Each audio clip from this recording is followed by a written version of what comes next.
Bom dia a todos. Seguindo o nosso horário previsto aqui, 9 horas, vamos dar início.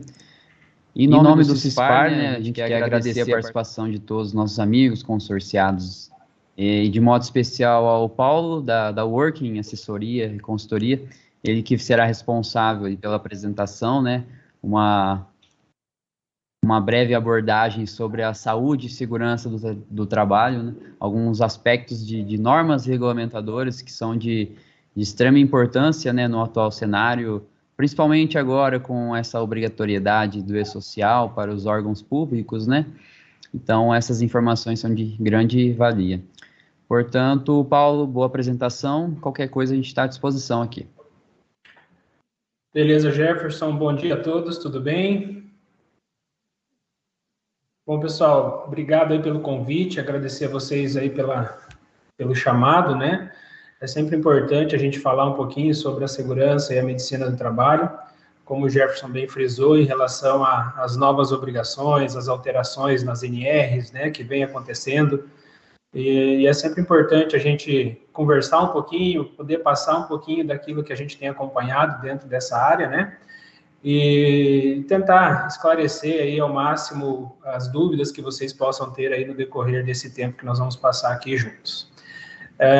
Me apresentando então para vocês de forma bem rápida, meu nome é Paulo, eu sou minha formação minha graduação, né, em administração de empresas, eu sou especialista em gestão de pessoas e técnico em segurança do trabalho.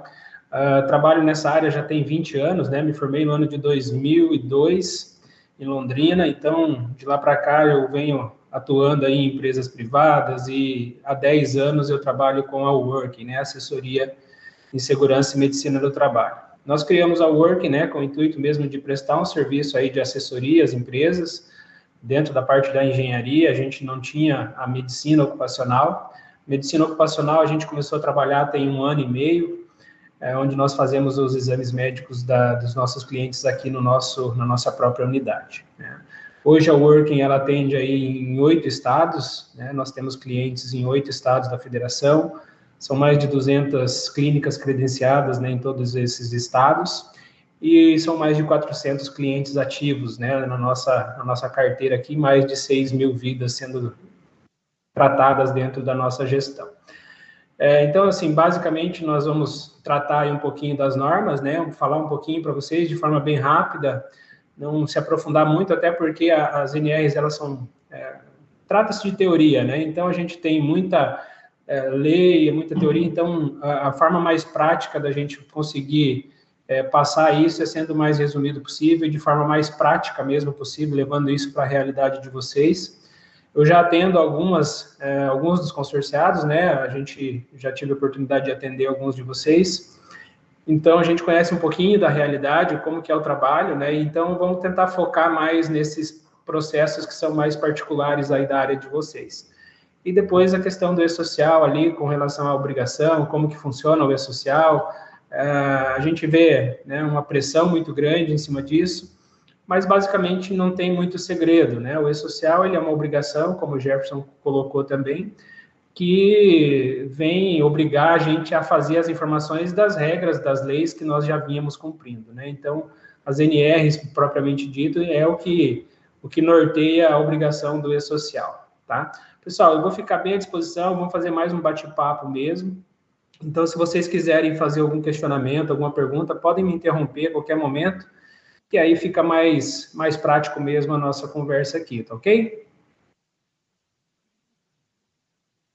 Eu não sei se eu consigo dividir alguma tela com vocês aqui. Jefferson, talvez você possa me ajudar melhor. Se a gente consegue colocar aqui pelo menos um slide para vocês visualizarem aí.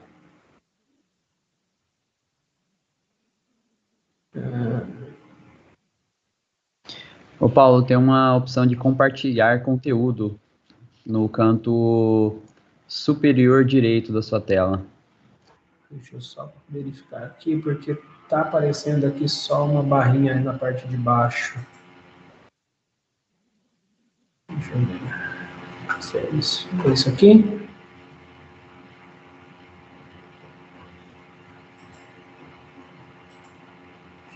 confirmar aqui se a gente consegue, daí fica mais fácil para vocês. Estão visualizando? Sim.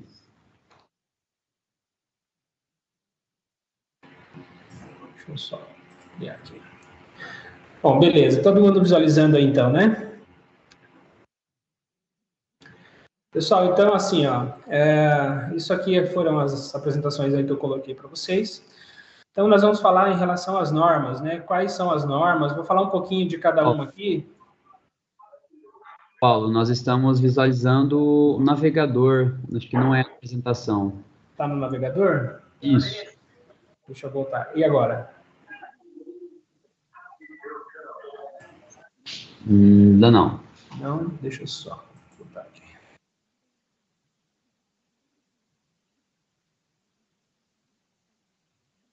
Deixa eu interromper aqui, então, e vou tentar de novo, já. Só um segundo.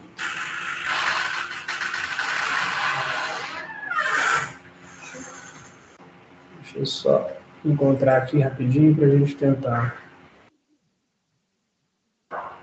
Fica mais fácil de vocês visualizarem aí.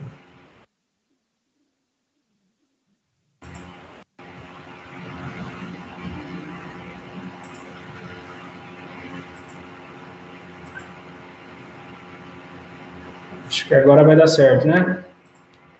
Isso, agora foi. Perfeito? Uhum. Beleza, então, gente. Então, eu vou falar um pouquinho com vocês aqui sobre todas as normas, né? Me apegar um pouquinho mais naquelas normas que vocês, como eu falei, que é mais para a realidade de vocês, para a gente ter a noção da obrigação, da obrigatoriedade de cada uma delas. E aí, se vocês tiverem algum questionamento, é só me interromper, perfeito? Bom, então a gente começa aqui pela NR1, que fala sobre as disposições gerais. Tá? As disposições gerais, essa norma mudou recentemente, então ela acabou sendo ampliada dentro daquilo que ela já vinha, trazia de conteúdo para nós desde a sua criação. Essa norma ela trouxe para nós agora algumas novidades, né, que é principalmente uma delas, que é a questão do PGR e do GRO, né, que seria o Programa de Gerenciamento de Risco e o Gerenciamento do Risco Ocupacional. O que é isso? Quando nós fazíamos até então o PPRA, acho que vocês devem lembrar dessa sigla, né, que é o Programa de Prevenção de Riscos Ambientais. Esse documento, ele, na prática, ele deixou de existir. Né? Então, com a alteração da NR ali no final do ano, ele deixou de existir e trouxe para nós, a lei trouxe para nós, então, o PGR e o GRO, que seria o Programa de Gerenciamento de Riscos. Na prática, ali trabalhando com a questão da prevenção, ele não muda muito, né? Os documentos, eles não têm muita diferença. Porém, ali a gente tem agora um prazo de validade um pouco maior para a questão do documento, né? Então, ele tem uma avaliação, uma renovação a cada 2 anos. Então, a gente tem esse prazo para poder trabalhar todas as ações que forem identificadas dentro do ambiente de trabalho. Então, com isso, a gente tem um espaço maior para poder fazer as ações, né, criar as ações de melhoria, porque o GRO ele é um gerenciamento do risco. Então, tudo aquilo que a gente identificar com risco dentro do ambiente de trabalho de vocês, nós vamos ter que ter o gerenciamento daquilo. Quais são as ações que nós fizemos, quais resultados essas ações proporcionaram para aquele risco, e o que aquilo gerou, o que sobrou daquele risco que a gente ainda precisa tratar, né? Então, ele é um gerenciamento mesmo, que ele precisa ali do plano de ação, ele precisa desse acompanhamento mais efetivo. Então, a gente precisa ter uma atenção um pouco maior. Então, basicamente, uma das mudanças principais que essa norma trouxe foi a criação desse novo documento, dessa nova forma da gente trabalhar a questão do gerenciamento dos riscos dentro da empresa, tá? Mas vamos por parte, a gente vai chegar nesse documento lá. Basicamente, essa norma, pessoal, ela fala, então, de alguns procedimentos que a gente precisa atender em relação aos empregados, quando a gente fala de segurança do trabalho, tá? E medicina ocupacional. Então, lá, vamos só começar bem rapidinho. Cabe ao empregador cumprir e fazer cumprir as disposições legais e regulamentares sobre segurança e saúde no trabalho. Basicamente, o que a empresa precisa fazer é fazer cumprir todas as normas e as disposições legais relacionadas ao tema. Então, é uma obrigação da empresa oferecer a segurança e a medicina do trabalho para o trabalhador. Informar aos trabalhadores os riscos ocupacionais, as medidas de prevenção adotadas pela empresa, os resultados dos exames médicos e de exames complementares de diagnóstico, aos quais os trabalhadores foram submetidos, os resultados das avaliações ambientais realizadas e elaborar as ordens de serviço sobre segurança e saúde no trabalho. A ordem de serviço é um documento que a gente elabora sempre na admissão do empregado ou dentro daquelas mudanças de função, que também teve uma mudança no nome e agora a gente chama de mudança de risco. Isso a gente vai entender um pouquinho depois quando a gente for falar dos exames médicos, tá? Então, a ordem de serviço ela é um descritivo da função que o funcionário vai exercer dentro da empresa. Então, todo funcionário que você admite, você vai passar para ele esse documento, onde vai estar escrito ali a função que ele vai exercer, a descrição do cargo dele, né? Qual é o cargo que ele vai elaborar, quais as atividades que ele vai desenvolver dentro da empresa. Você vai colocar para ele quais os riscos que ele vai estar exposto dentro do ambiente de trabalho dele, dentro daquelas atividades, quais os equipamentos de proteção individual que ele vai ter que utilizar, e algumas orientações de segurança. Por exemplo, trabalho em altura, você vai colocar lá, dentro dessas orientações na ordem de serviço já, que é proibido o trabalho em altura sem a utilização dos equipamentos de proteção adequados. É proibido o trabalho em altura sem a realização do treinamento conforme determina a NR35. Então, nesse documento, você já vai descrever para ele tudo aquilo que ele precisa saber em relação ao ambiente de trabalho dele. E esse é um documento obrigatório, como a gente vê aqui dentro dessa NR1. Tá? Então, a ordem de serviço é um documento essencial. Daí, nós fazemos esse processo já na admissão do empregado. Então, quando você contrata, automaticamente a gente precisa fazer essa elaboração da ordem de serviço e passar isso para ele. Paulo, essa ordem de serviço ela tem que ser individual para cada funcionário, pode ser uma ordem de serviço geral para um setor, você pode trabalhar das duas formas, mas a gente trabalha sempre com a ordem de serviço individual, tá? Até porque a gente já tem visto, e pela experiência nossa, a gente sabe que é um dos documentos que ajuda muito num processo trabalhista, por exemplo, tá? Então, o funcionário entrou lá com uma ação dizendo que exercia alguma função que não era de caráter dele, que não era de obrigação dele, e que ele não sabia dos riscos que ele tinha dentro do ambiente de trabalho, que ele não foi orientado. Então, a ordem de serviço é um documento essencial. Então, faz, assim, necessário a gente fazer a ordem de serviço individual e também, para a orientação do todo, fazer uma ordem de serviço geral para aquela máquina, para aquele setor. Então, descrever aquela orientação é de suma importância. Quanto mais documentos nós tivermos dentro da área da segurança e medicina do trabalho, mais segurança os funcionários vão ter e a empresa também, no sentido aí de se resguardar numa possível ação trabalhista ou num possível acidente de trabalho que possa recair sobre a empresa, tá? Então, documento essencial, ordem de serviço, é uma descrição ali das atividades do empregado e orientações de segurança e medicina do trabalho. Ok? Permitir que representantes dos trabalhadores acompanhem a fiscalização dos preceitos legais. Aqui a gente tem aquele processo também, onde a gente vai falar da CIPA, né? O pessoal já conhece a Comissão Interna de Prevenção de Acidentes. No caso de vocês, eu acredito que grande maioria dos consorciados não tem número de funcionários que necessite da CIPA, né? Que obrigue a empresa a constituir a CIPA. Porém, a norma mesmo, ela fala que nós precisamos delegar ou designar algum funcionário. Então, esse funcionário vai ser um representante dos empregados ali, que vão poder também tratar e acompanhar as ações que a empresa vai estar desenvolvendo, tá? Determinar procedimentos que devem ser adotados em caso de acidente ou doença relacionada ao trabalho, incluindo análise de suas causas. Aqui a gente faz também dentro do PGR, tá? O PGR ele traz essa situação para que nós possamos criar esses procedimentos em caso de acidente, o que fazer, como vai fazer, quem vai conduzir aquilo e como que a gente pode analisar esse processo. Dentro da questão, aqui que ele fala da análise das causas, nós temos as investigações de acidente. Investigação de acidente também é algo que poucas pessoas fazem, poucas empresas fazem, mas é um procedimento também legal que precisa ser feito. Então, mesmo que seja um acidente de trajeto, que é aquele acidente que ocorre da casa para o trabalho, do trabalho para casa, nós precisamos fazer as investigações de acidente para entender se aquele acidente realmente tem relação com o trabalho ou não, né? Ou se a pessoa que estava vindo para o trabalho realmente estava no seu percurso correto ou se não estava. E isso a gente precisa trabalhar e colocar em conjunto com representantes também da empresa, dos empregados, tá?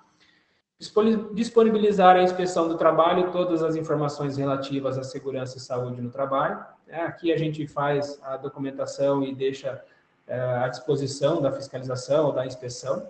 Com o e-social, a gente vai ver que muda um pouquinho esse processo, vocês vão entender depois como que isso vai estar funcionando.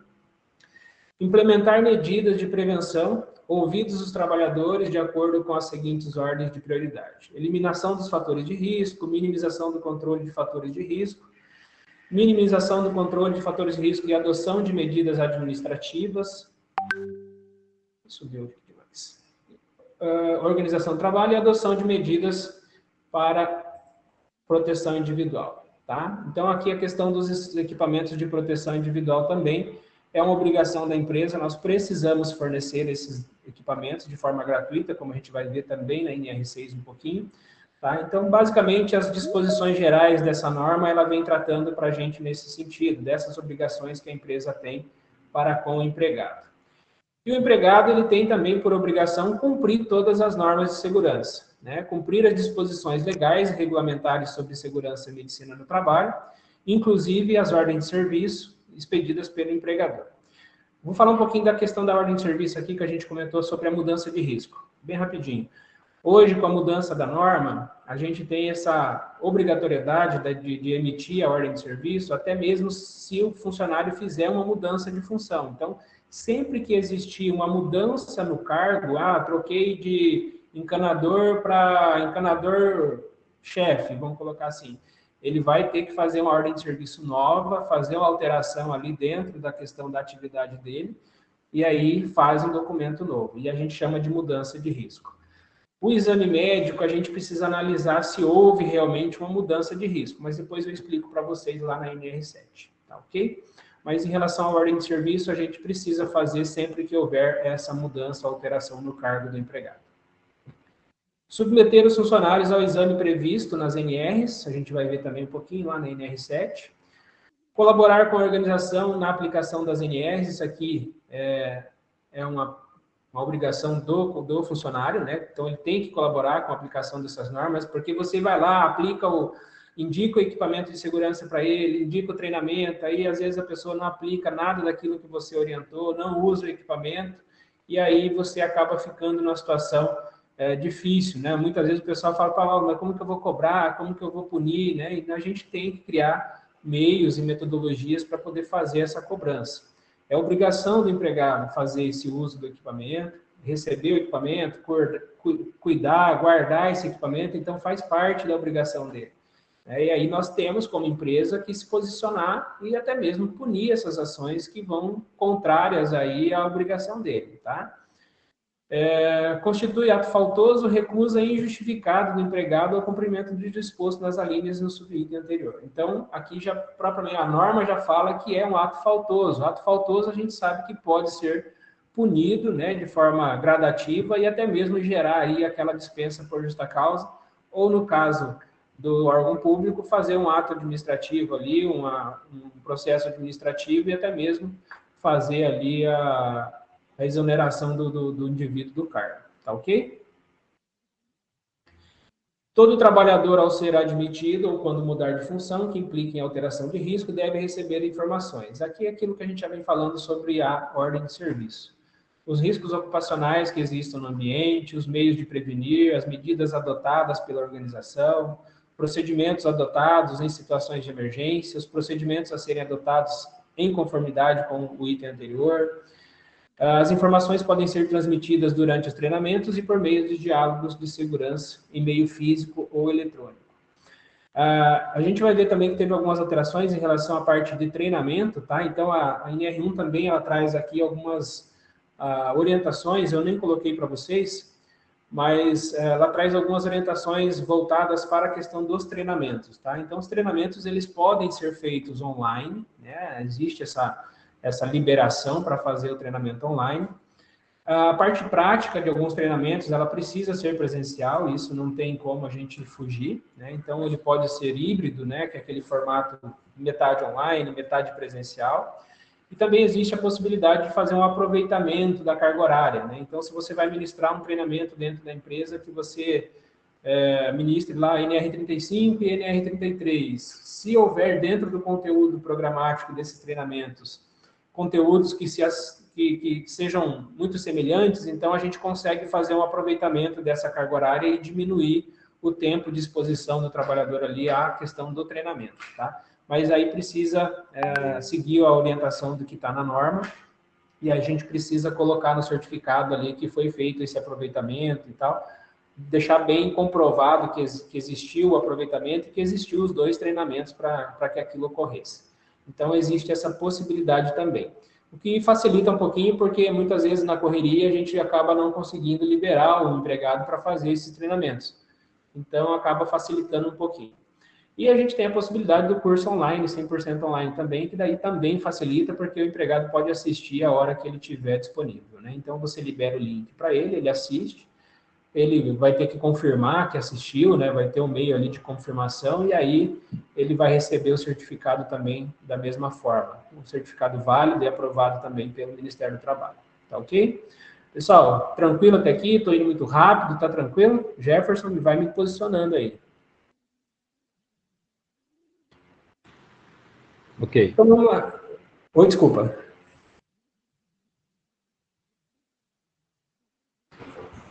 Não, só tá tudo aqui. Pode falar, Jefferson. Vamos pausando para mim.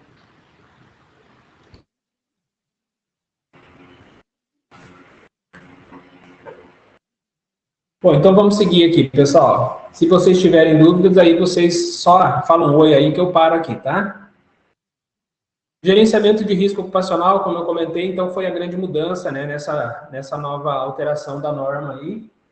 E esse documento, então, a gente chama de gerenciamento de risco ocupacional.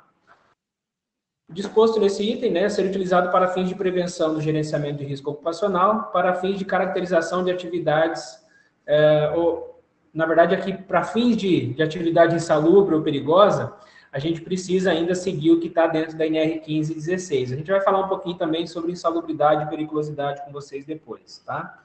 Mas o PGR, o GRO, ele vem com o intuito da gente levantar todas as informações do risco, né? Quais são os perigos que a empresa exerce ali para o trabalhador dentro da atividade, como que a gente deve agir dentro daquela questão do risco, né? E para cada risco a gente vai dar uma sugestão, a questão do equipamento de proteção, questão do equipamento de proteção coletiva, as ações que nós vamos ter a longo prazo, a médio prazo. Então, tudo esse processo que nós vamos tratar dentro do GRO, né? Que seria o gerenciamento do risco. A caracterização da insalubridade, da periculosidade, ela vem ainda lá na NR15, na NR16, com o laudo de insalubridade e periculosidade, que nós vamos falar um pouquinho lá na frente. E para determinar essa questão da insalubridade e periculosidade, a NR9, que tratava lá do PPRA, ela vai dar algumas diretrizes para nós de como fazer as avaliações para risco físico, químico e biológico. Risco físico, químico e biológico são aqueles riscos que existem no ambiente de trabalho que a gente vai classificar como ruído, calor para risco físico, frio para risco físico, químico, a gente já sabe que são os produtos químicos que nós utilizamos no processo, substâncias químicas mesmo, e o biológico, daí seria o contato com micro-organismos, né, ou bactérias, fungos e tudo mais, tá? Então, lá na NR9, que era o PPRA anteriormente, que nós tínhamos, ela vai tratar dessas metodologias de avaliação para esses riscos. Então, ele vai ensinar como que nós devemos fazer essa avaliação desse risco. Tá? E aí, com base na NR15, a gente vai verificar se está ou não acima do limite de tolerância. Então, dentro do PGR, a gente vai trabalhar a questão de trabalhar o risco, né? Como que nós vamos minimizar aquela situação de exposição do trabalhador àquele determinado risco, e aí que nós vamos trabalhando nisso aqui, tá? O gerenciamento do risco ocupacional deve constituir um programa de gerenciamento de risco, que é o PGR, então ele está composto, ele está contido dentro do PGR, tá ok? A critério da organização, o PGR deve ser implantado por unidade operacional, setor ou atividade. Então, aqui a gente faz, dentro do SAMAI, por exemplo, nós trabalhamos com a unidade e distribuímos isso dentro do documento, nós separamos setores. E aí, dentro dos setores, nós separamos as atividades. Então, nós vamos ter lá o setor operacional, por exemplo, que faz a manutenção da rede suja, rede limpa, né? A leitura, então a gente separa aquele leiturista, e aí a gente vai separando isso dentro de cada documento, e isso vai compor o PGR da empresa, digamos assim, tá? Então, basicamente, como que a gente estrutura um documento dentro de uma unidade aí do SAMAI, uma pequena, por exemplo.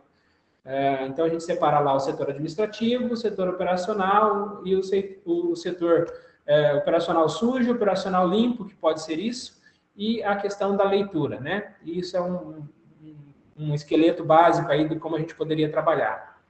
E o PGR pode ser atendido por sistema de gestão, desde que estes cumpram as exigências previstas nessa NR, em dispostos legais de segurança no saúde e segurança do trabalho. O PGR deve contemplar ou estar integrado com os planos, os programas e outros documentos previstos, que seria o PCMSO, que é o Programa de Controle Médico, os laudos de insalubridade, também o laudo ergonômico, que vai estar lá na NR17, que fala sobre a postura no local de trabalho. Então, o PGR ele tem que estar integrado com todos esses documentos, tá? Inclusive ordem de serviço também. Então, toda a documentação, ela tem que estar alinhada uma com a outra. Então, se eu falo, por exemplo, dentro do PGR, que existe a exposição do trabalhador ao risco biológico, na limpeza de rede de esgoto e tudo mais. Então, no exame complementar dele, eu preciso ter exames que estejam ligados a essa questão do risco. Então, no PCMSO, que é o Programa de Controle Médico, eu tenho que identificar que ele tem um contato com o material biológico e que ele precisa realizar exames complementares que possam identificar dentro da jornada de trabalho dele se ele está tendo algum prejuízo na saúde ou não. Aí eu vou indicar alguns exames que sejam necessários para aquilo. Na ordem de serviço, eu preciso identificar que ele tem contato com o material biológico, então qual o equipamento de proteção que ele precisa usar. Então, tem que estar tudo interligado. E na NR 1516, eu preciso falar se aquele contato com a rede de esgoto gera para ele o adicional de insalubridade ou não, ou de periculosidade ou não. Tá? Então, tudo tem que estar ligado. A maioria das empresas trabalham com sistema de gestão, que seriam processos aí, sistemas que possam garantir que está tudo ligado uma coisa com a outra, né? Então, você não fica com aquela situação, eu faço o exame num lugar, faço o laudo de insalubridade em um outro lugar, o PGR em um outro lugar. Aí fica muito distante uma informação da outra e pode acabar acontecendo alguns erros, tá? Lá no PCMSO a gente vai ver que tem algumas particularidades que vocês precisam ficar atentos para ver se não está gerando divergência, para que também não gere divergência depois na hora de fazer a comunicação no e-social. Daí a gente vai entender como que vai funcionar isso lá na frente, tá bom? Então, tudo faz parte de um programa mesmo de gerenciamento, então tudo tem que estar interligado. Todas as informações têm que falar a mesma coisa. Não dá para ter nada diferente uma da outra, porque senão depois a gente vai ter alguma divergência de informação e isso pode ser ruim para o processo todo, tá ok? Pessoal, estou indo aqui no meu ritmo aí. Se vocês acharem que está muito rápido, fala, Paulo, freia um pouquinho aí, que está indo muito rápido, não estou conseguindo entender.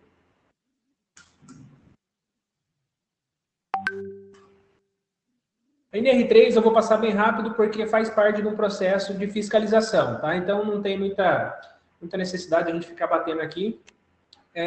A gente fala aqui que é um processo de fiscalização porque é um embargo de interdição.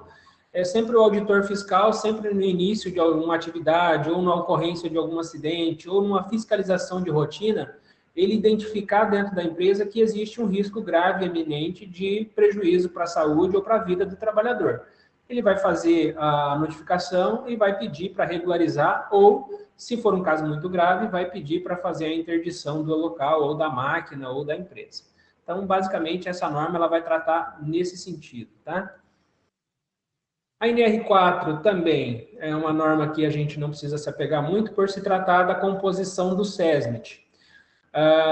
O SESMIT é o Serviço Especializado em Segurança e Medicina do Trabalho, então ele depende do número de funcionários e do grau de risco da empresa para que a empresa necessite desse serviço efetivamente dentro da empresa. Então vai depender muito do número de empregados e do grau de risco. Se a empresa tiver lá, vamos supor, acima de 100 funcionários, ela precisa, dentro da NR4, a NR4 pode indicar para ela que ela precisa de um técnico em segurança do trabalho e de um auxiliar de enfermagem do trabalho.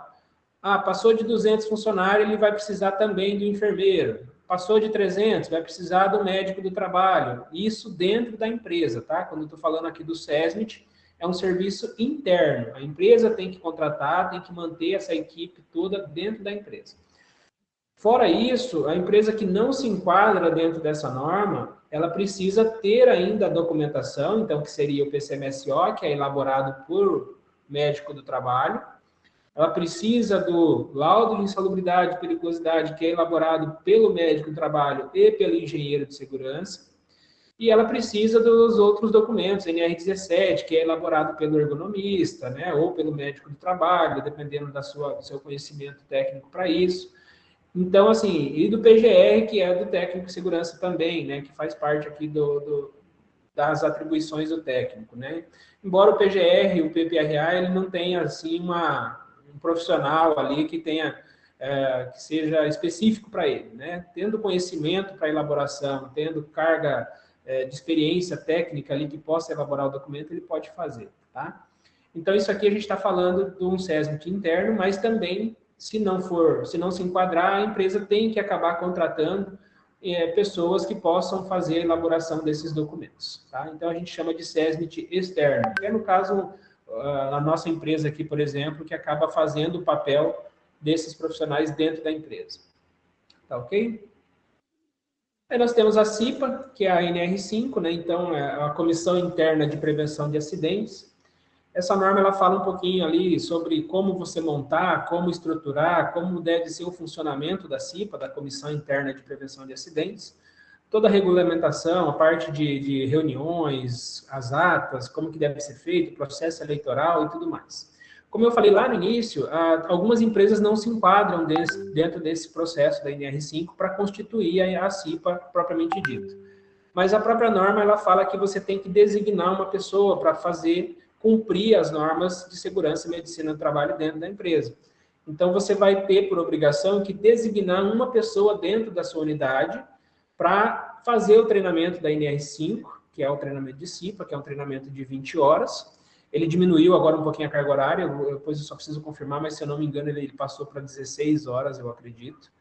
Então, você tem por obrigação fazer essa indicação dessa pessoa e esse treinamento. Tá? Essa pessoa ela não vai ter estabilidade de emprego, assim como todo mundo já sabe que os membros da CIPA têm uma certa estabilidade e tudo mais. Esse membro designado, ele não tem isso. Ele só é mesmo a pessoa que vai fazer o treinamento e vai ser o responsável ou o representante da empresa, dos empregados ali, voltado para essa questão da prevenção. Tá ok? NR6, nós vamos tratar aqui, então, dos equipamentos de proteção individual. Ela não fala aqui qual equipamento é para qual atividade, ela só fala a questão da regulamentação dos equipamentos. E isso a gente precisa ficar bastante atento, tá? Então, cada equipamento de proteção individual que vocês comprarem, ele precisa ter a sua aprovação junto ao Ministério do Trabalho. Então, é preciso observar se os equipamentos de proteção individual, eles têm, né, dentro da embalagem, ou até mesmo gravada no próprio equipamento, o CA, que é o certificado de aprovação. Esse certificado de aprovação, ele vai te dar a garantia de que esse equipamento passou por todos os testes, todas as aprovações e todas as fases de aprovação exigidas pelo Ministério do Trabalho para aquela atividade. Então, você vai ter uma segurança maior também numa possível ação trabalhista ou num caso de um acidente de trabalho, principalmente na questão trabalho em altura, espaço confinado, né, que vocês possam ter aí um risco ainda maior de se prevenir, né, de estar seguro de que está usando um equipamento adequado para aquela atividade. Então, sempre observem se o equipamento de segurança que vocês estão comprando, ele tem essa indicação do CA, para que vocês não comprem nada fora do padrão. O equipamento de segurança, ele deve ser fornecido ao empregado de forma gratuita. Então, toda vez que o funcionário precisar do equipamento, você deve fornecer de forma gratuita para ele. Você deve, com o equipamento fornecido, garantir para o funcionário que ele tenha orientação sobre o uso daquele equipamento, sobre a guarda e conservação daquele equipamento. Então, não basta, a gente vai ver lá na questão da insalubridade, da periculosidade, não basta só fornecer o equipamento de segurança para o funcionário para a gente neutralizar ou eliminar o pagamento do adicional. Você precisa ter um composto ali para que você possa fazer essa análise de se é possível ou não neutralizar essa insalubridade ali. Então, tem que fornecer equipamento, treinar o funcionário e manter a documentação de comprovação de entrega também tudo em dia, tudo assinado. A gente tem o que a gente chama de termo de recebimento ou ficha de entrega de equipamento de segurança, onde você tem no rodapé ali uma declaração do empregado de que ele recebeu o equipamento, que ele recebeu orientação de uso, de guarda e conservação.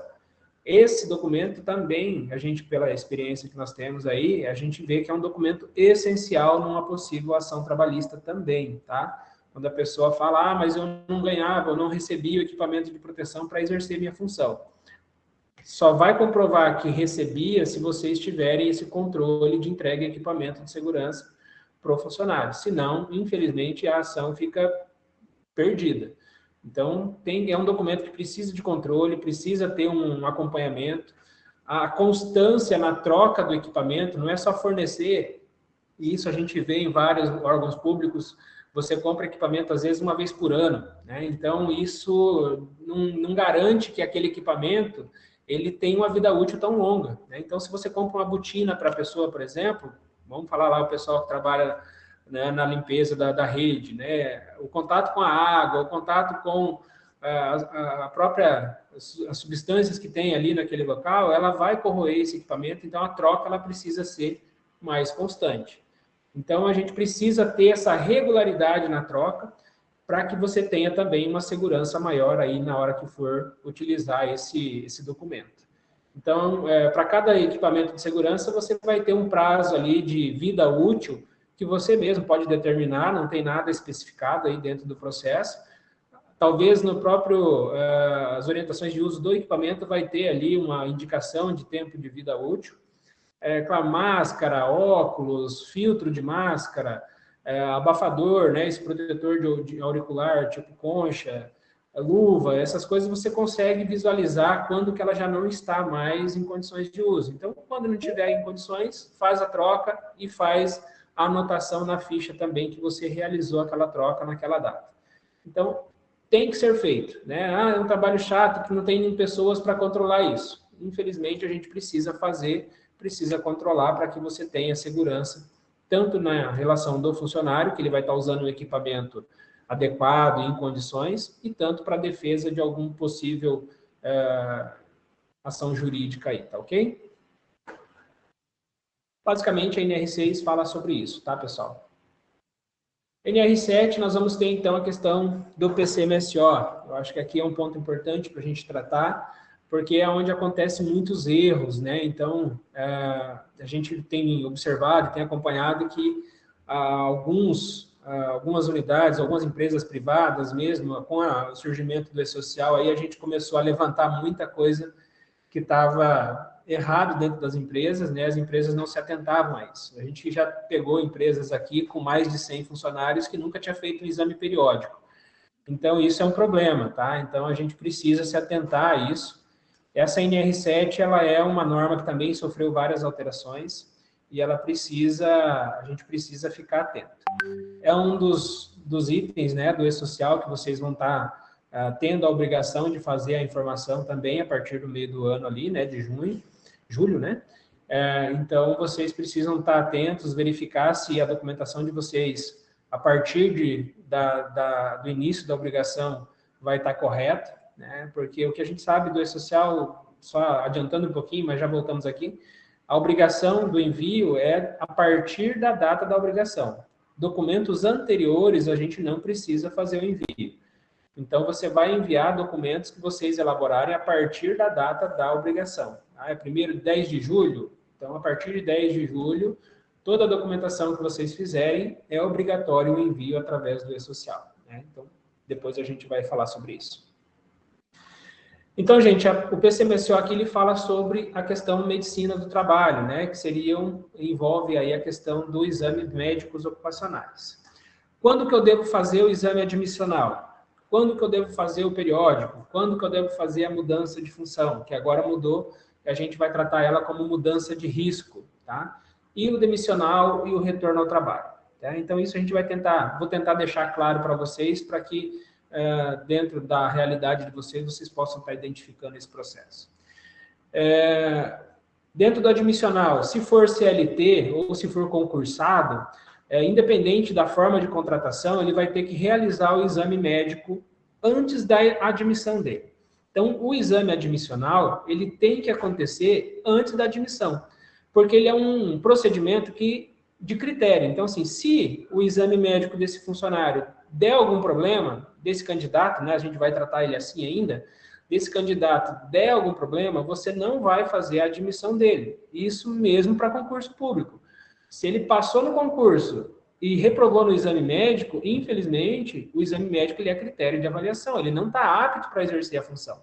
Então, você não pode dar sequência na admissão daquele colaborador se ele apresentar alguma restrição dentro do exame admissional.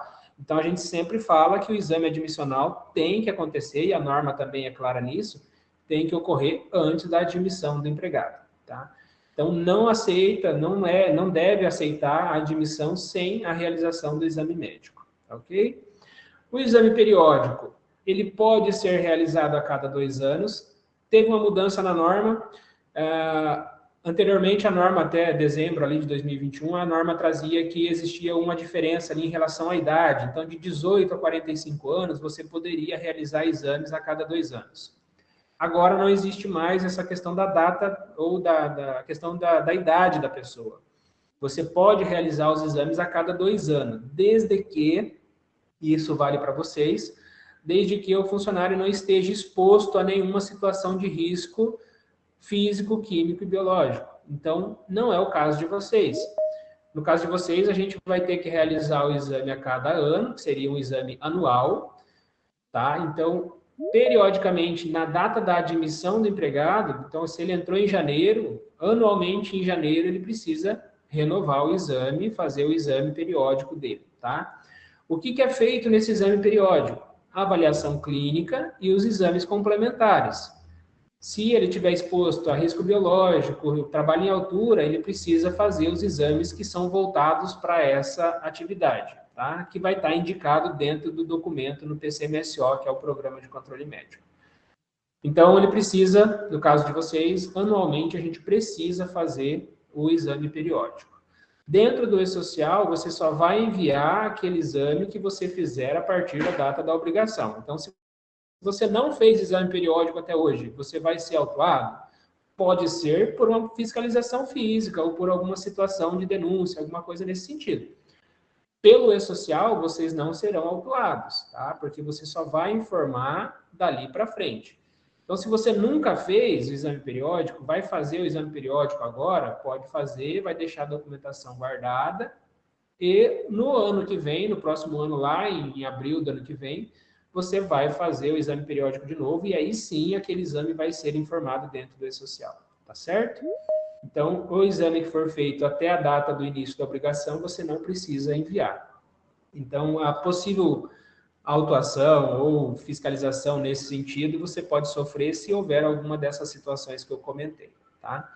A mudança de risco, sempre que houver realmente uma mudança na exposição, então, se o funcionário trabalha lá na rede de esgoto e ele vai passar para o administrativo, houve uma mudança no risco, na exposição desse trabalhador?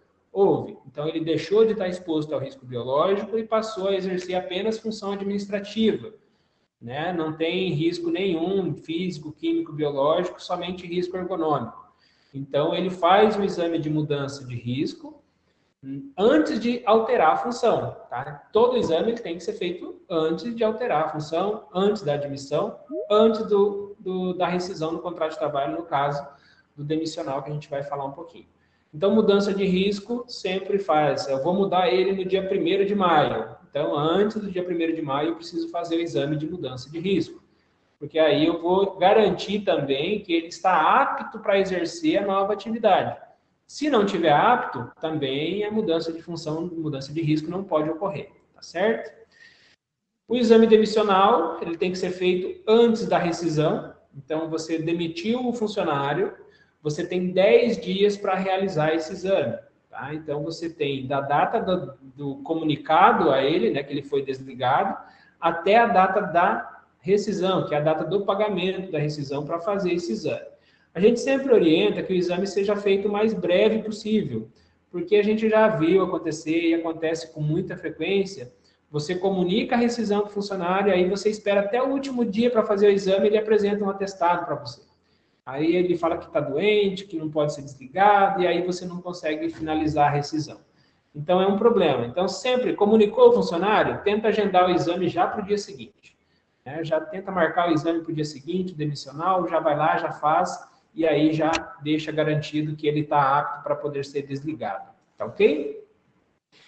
E o exame de retorno ao trabalho, que é o exame que a gente tem que realizar nos empregados sempre que ele retorna de algum auxílio-doença, algum afastamento superior a 30 dias. Tá? A gente fala superior a 30 dias porque é o que está na norma, mas normalmente afastamentos superiores a 15 dias, que é o que já dá direito a ele a algum auxílio-doença, algum benefício do INSS, aí nós já fazemos esse exame de retorno ao trabalho. Tá?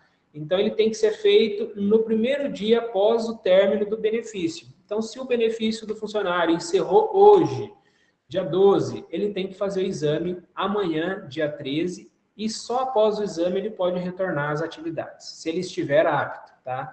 Tem que garantir também que ele esteja apto ao trabalho. Paulo, o funcionário foi lá, fez o exame e deu inapto. O médico falou que ele não pode voltar. Ele tem que retornar para o INSS, tem que fazer aqueles pedidos de prorrogação do benefício, e aí, infelizmente, a gente tem uma lacuna muito grande dentro do processo previdenciário, que deixa muito a desejar nesse ponto, porque daí o funcionário fica numa briga com o INSS, que às vezes não tem data de perícia para poder agendar aquele exame, demora muito para se dar uma decisão sobre o resultado da perícia, e aí quem sofre é o empregado, e muitas vezes a empresa acaba tendo que pagar a conta também pela demora do INSS. Então, porque a empresa ela tem a obrigação ali dos 15 dias, que a gente já sabe, né, do atestado, então ela paga aqueles 15 dias, e às vezes o funcionário, além daqueles 15 dias, ele fica ali 30, 40 dias esperando uma perícia do INSS para poder validar a situação dele, e às vezes acaba nem recebendo por todo esse período que ele ficou esperando. Então, assim, é uma situação que, infelizmente, a gente vivencia todo santo dia, tá? Mas o exame de retorno ao trabalho, então, ele precisa ser feito sempre no primeiro dia após o término do benefício. Tranquilo, pessoal, por enquanto? Jefferson, vai me dando um ok aí, ou se o pessoal estiver mandando alguma pergunta aí no chat, você me fala, porque eu não consigo visualizar aqui.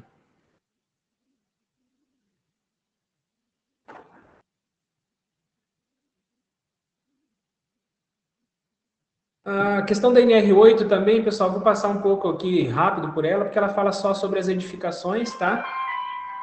Então, ela vem tratando só sobre algumas orientações que precisam ter em relação à parte de edificação. Então, para nós, acredito que não seria tão necessário a gente comentar agora.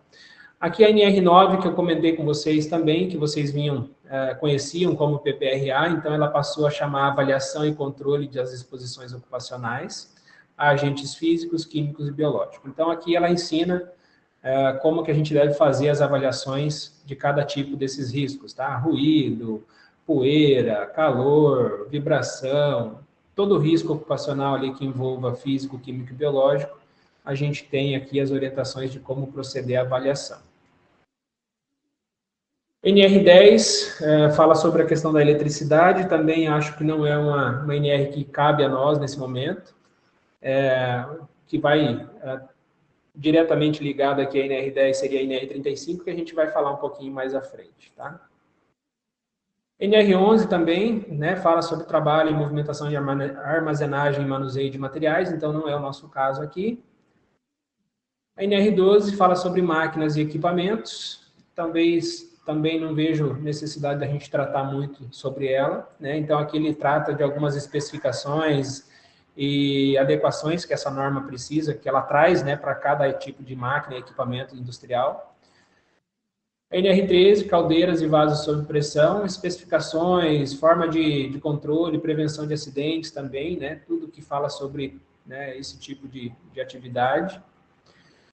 NR14 fala sobre forno, né, também especificações, tipo de atividade, como que deve ser Paulo, feito. Oi. só interrompendo um pouquinho, tem uma dúvida no chat. Uhum. A Raquel sai. E nos casos em que o servidor apresentou um laudo médico particular que já está apto ao retorno ao trabalho e ainda não efetuou a perícia do INSS, como proceder? Ótimo, boa pergunta. É uma orientação nossa sempre que acontece essa situação. Então, o funcionário lá, o servidor, ele está aguardando a perícia do INSS, já faz 40 dias e nada, né?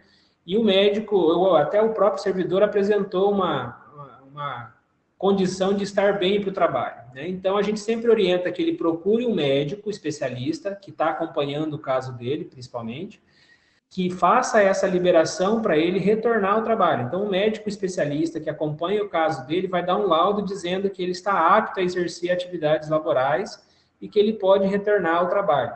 A gente chama isso de antecipação de alta, né? Então, a gente vai passar ele pelo médico do trabalho, fazer o exame de retorno com base nesse laudo do especialista e fazemos o retorno dele ao trabalho sem problema nenhum. No dia da perícia, ele só vai informar o perito que ele retornou ao trabalho antecipadamente e aí o perito vai indicar que o benefício foi concedido até a data daquele retorno dele. Mas é possível fazer o retorno com o laudo do especialista, do médico que acompanha o caso do paciente.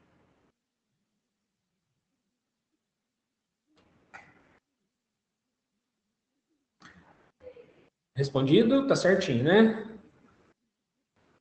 Se tiver mais alguma coisa, Jefferson, aí você me avisa. A gente teve voltando um pouquinho nessa questão dos exames, nós tivemos muitas situações com a questão do Covid, agora já bem menos, né? Mas lá atrás a gente teve várias situações, como que devia proceder, né? Em relação ao retorno daquele empregado que estava em quarentena, se podia voltar antecipado, porque daí testou negativo, ou não estava sem sintoma nenhum. Então a gente teve várias situações nesse sentido. E aí, esse procedimento que já era comum, ele ficou mais comum ainda, né? Porque daí a gente tinha realmente essa situação de que se tivesse uma alta médica, tivesse sem sintoma, tivesse bem para o trabalho, nós poderíamos fazer esse exame de retorno e retornar o trabalhador aí ao ambiente de trabalho dele normal. O que a gente não consegue fazer, e pode ser que aconteça em algumas situações, é fazer uma reabilitação. Então, às vezes, o médico especialista lá do funcionário pede para que ele seja deslocado de uma função para outra, né? Porque ele não tem condições de exercer a função original dele. E isso aí a gente não faz, porque o pedido de reabilitação ele tem que partir do INSS, né? Então a gente tem que ter uma orientação do próprio INSS para fazer essa adequação do cargo. É claro que, Paulo, mas o médico pediu para ele apenas reduzir um pouco da carga, né, de peso e tudo mais.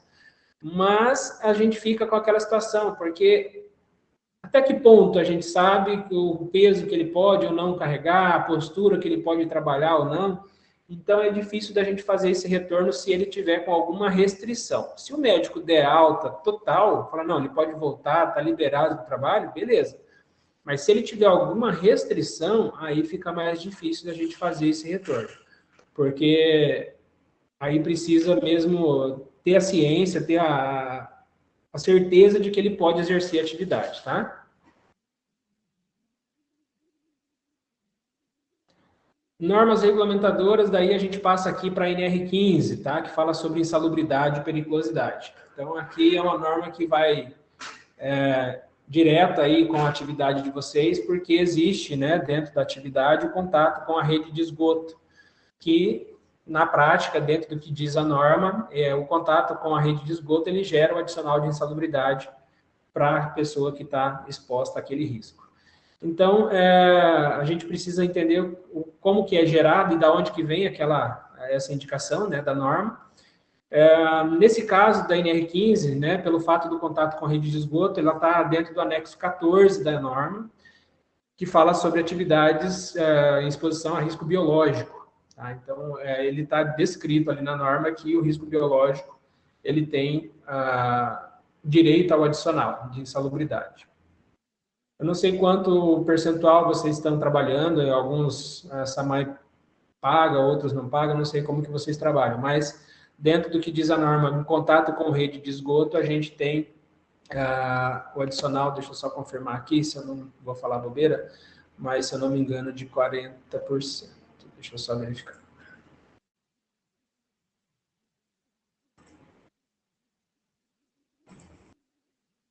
Acho que eu não baixei a norma aqui. Baixei.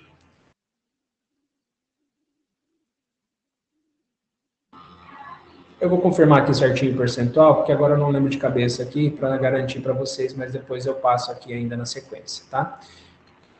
E aí a gente consegue informar. Mas dá dentro dessa atividade. O que a gente tem algumas dificuldades de caracterizar uma insalubridade seria realmente o contato com a rede suja de esgoto, né? Porque quando eu falo daí que eu trabalho apenas numa rede limpa, que não tem risco biológico, que é apenas a tubulação ainda vazia, aí a gente tem algumas situações diferentes, tá?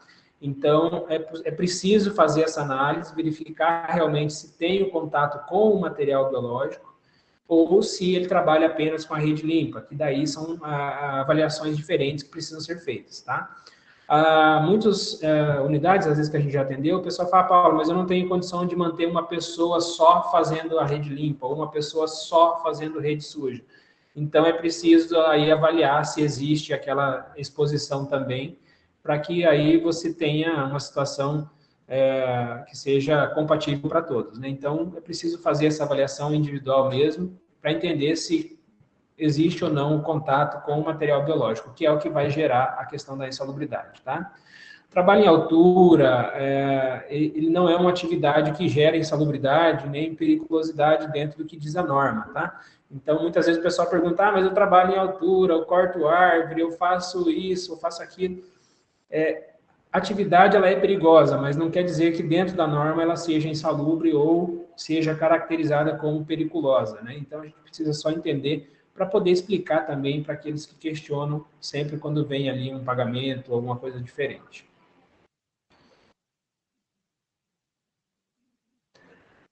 Então, lá, acima dos limites de tolerância previstos no anexo 1, 2, 3, 5, 11, né? Então, aqui a gente tem a questão do limite de tolerância, que é o que vai determinar se a atividade é insalubre ou não para risco físico e químico, tá? Risco biológico, ele tem uma situação de exposição, então a gente não entende ou não mensura a quantidade, né? Ele tem exposição ou não tem exposição, a gente não precisa medir essa situação.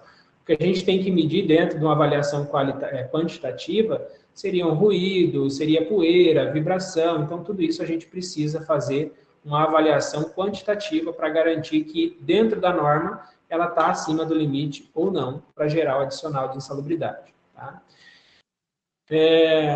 Então, limite de tolerância é ruído contínuo, ruídos de impacto, calor, radiação ionizante, agentes químicos e as poeiras. Tá? Isso a gente precisa fazer a quantificação para garantir que o risco está acima do limite. E nas atividades no anexo 6, 13 e 14, é somente por avaliação qualitativa. Apenas a exposição do trabalhador, ela já dá o direito a ele para receber aquele adicional, e aí a gente só precisa analisar ali qual o percentual está se encaixando a atividade, tá? Ô, Paulo, aqui a gente tem... Oi? Só interromper um pouquinho, tem mais uma pergunta aqui do Rodrigo. A insalubridade ou periculosidade, ela tem que ser paga em cima do salário mínimo, igual está na CLT, ou em cima do salário bruto, no caso dos servidores que são estatutários? Como é que é o entendimento de vocês em relação a isso? Tá. O que diz a regra, né, o que diz a lei aqui, as NRs, ela fala que a insalubridade ela tem que ser paga sobre o salário mínimo, né? Então, ela fala que é sobre o salário mínimo regional. Muito embora a gente tenha alguns entendimentos jurídicos que falam que o salário mínimo ele não pode ser usado como base de cálculo para pagamentos, né? Então, mas a norma fala que é sobre o salário mínimo. Então, na regra, o salário mínimo é a referência para pagamento de adicional de insalubridade. O que acontece com alguns órgãos públicos é que existe ali o estatuto, né? Então, dentro do estatuto, existe alguns municípios e alguns públicos aí que acabam tratando o pagamento do adicional na forma do salário base. Então, ele segue a referência do salário base do servidor para pagamento do adicional. É mais vantajoso? Se for mais vantajoso para o trabalhador, segue o que está escrito no estatuto. Se não for, tem que usar como base o salário mínimo, né? E aí, se não for também, o estatuto acaba sendo inconstitucional, né? Porque daí não tem nem lógica você fazer um acordo entre empresa e trabalhador que seja pior do que já está na lei, né? Então, basicamente é assim, a gente faz a avaliação e dentro da avaliação, o pagamento ele é sempre sobre o salário mínimo.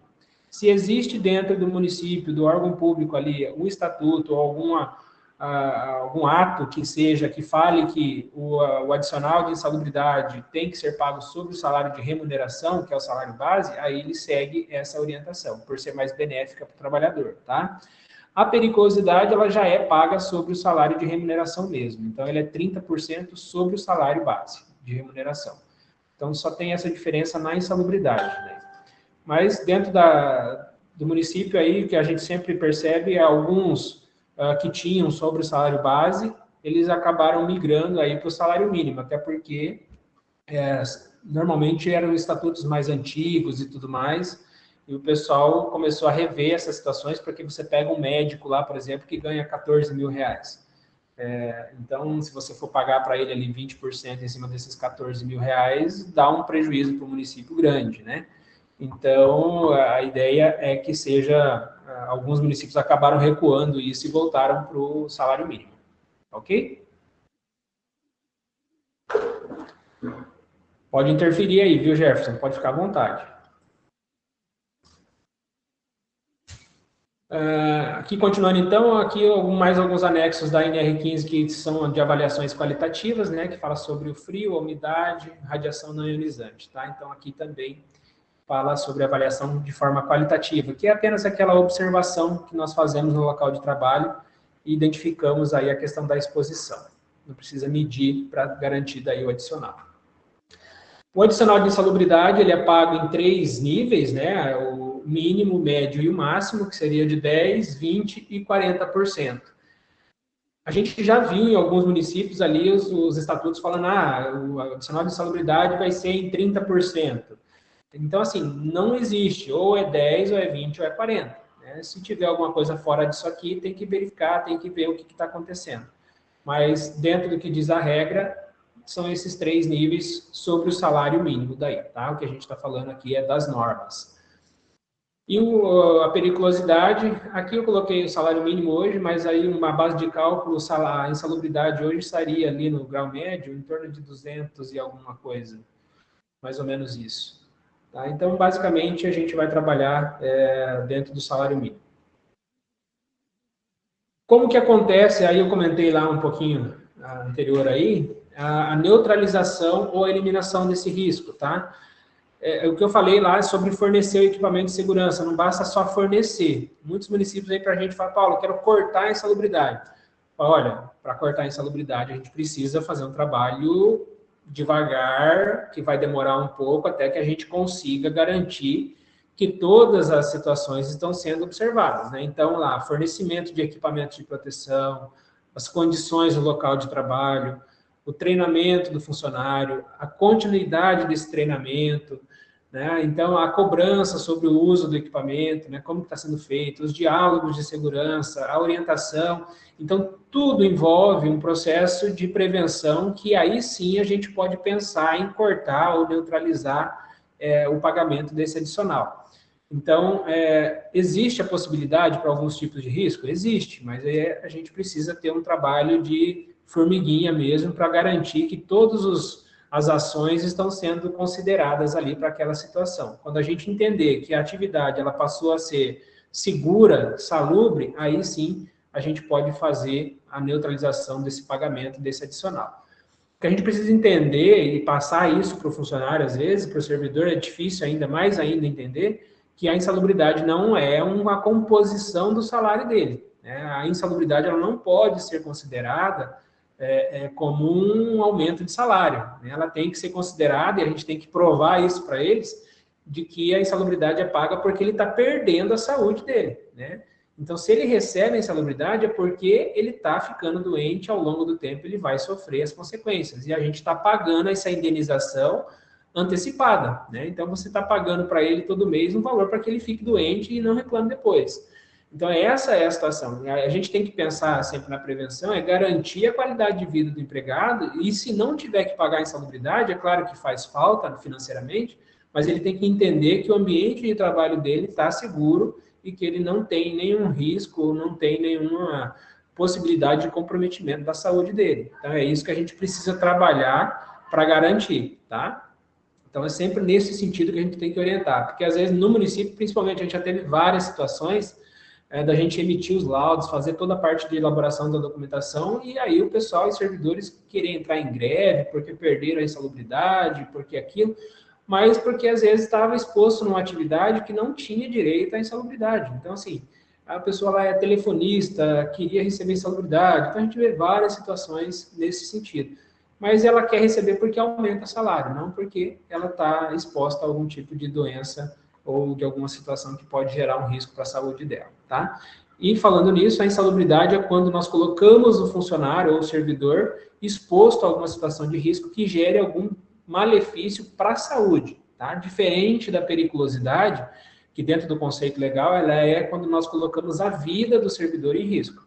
Tá? E aí nós vamos ter as atividades que se enquadram dentro da periculosidade.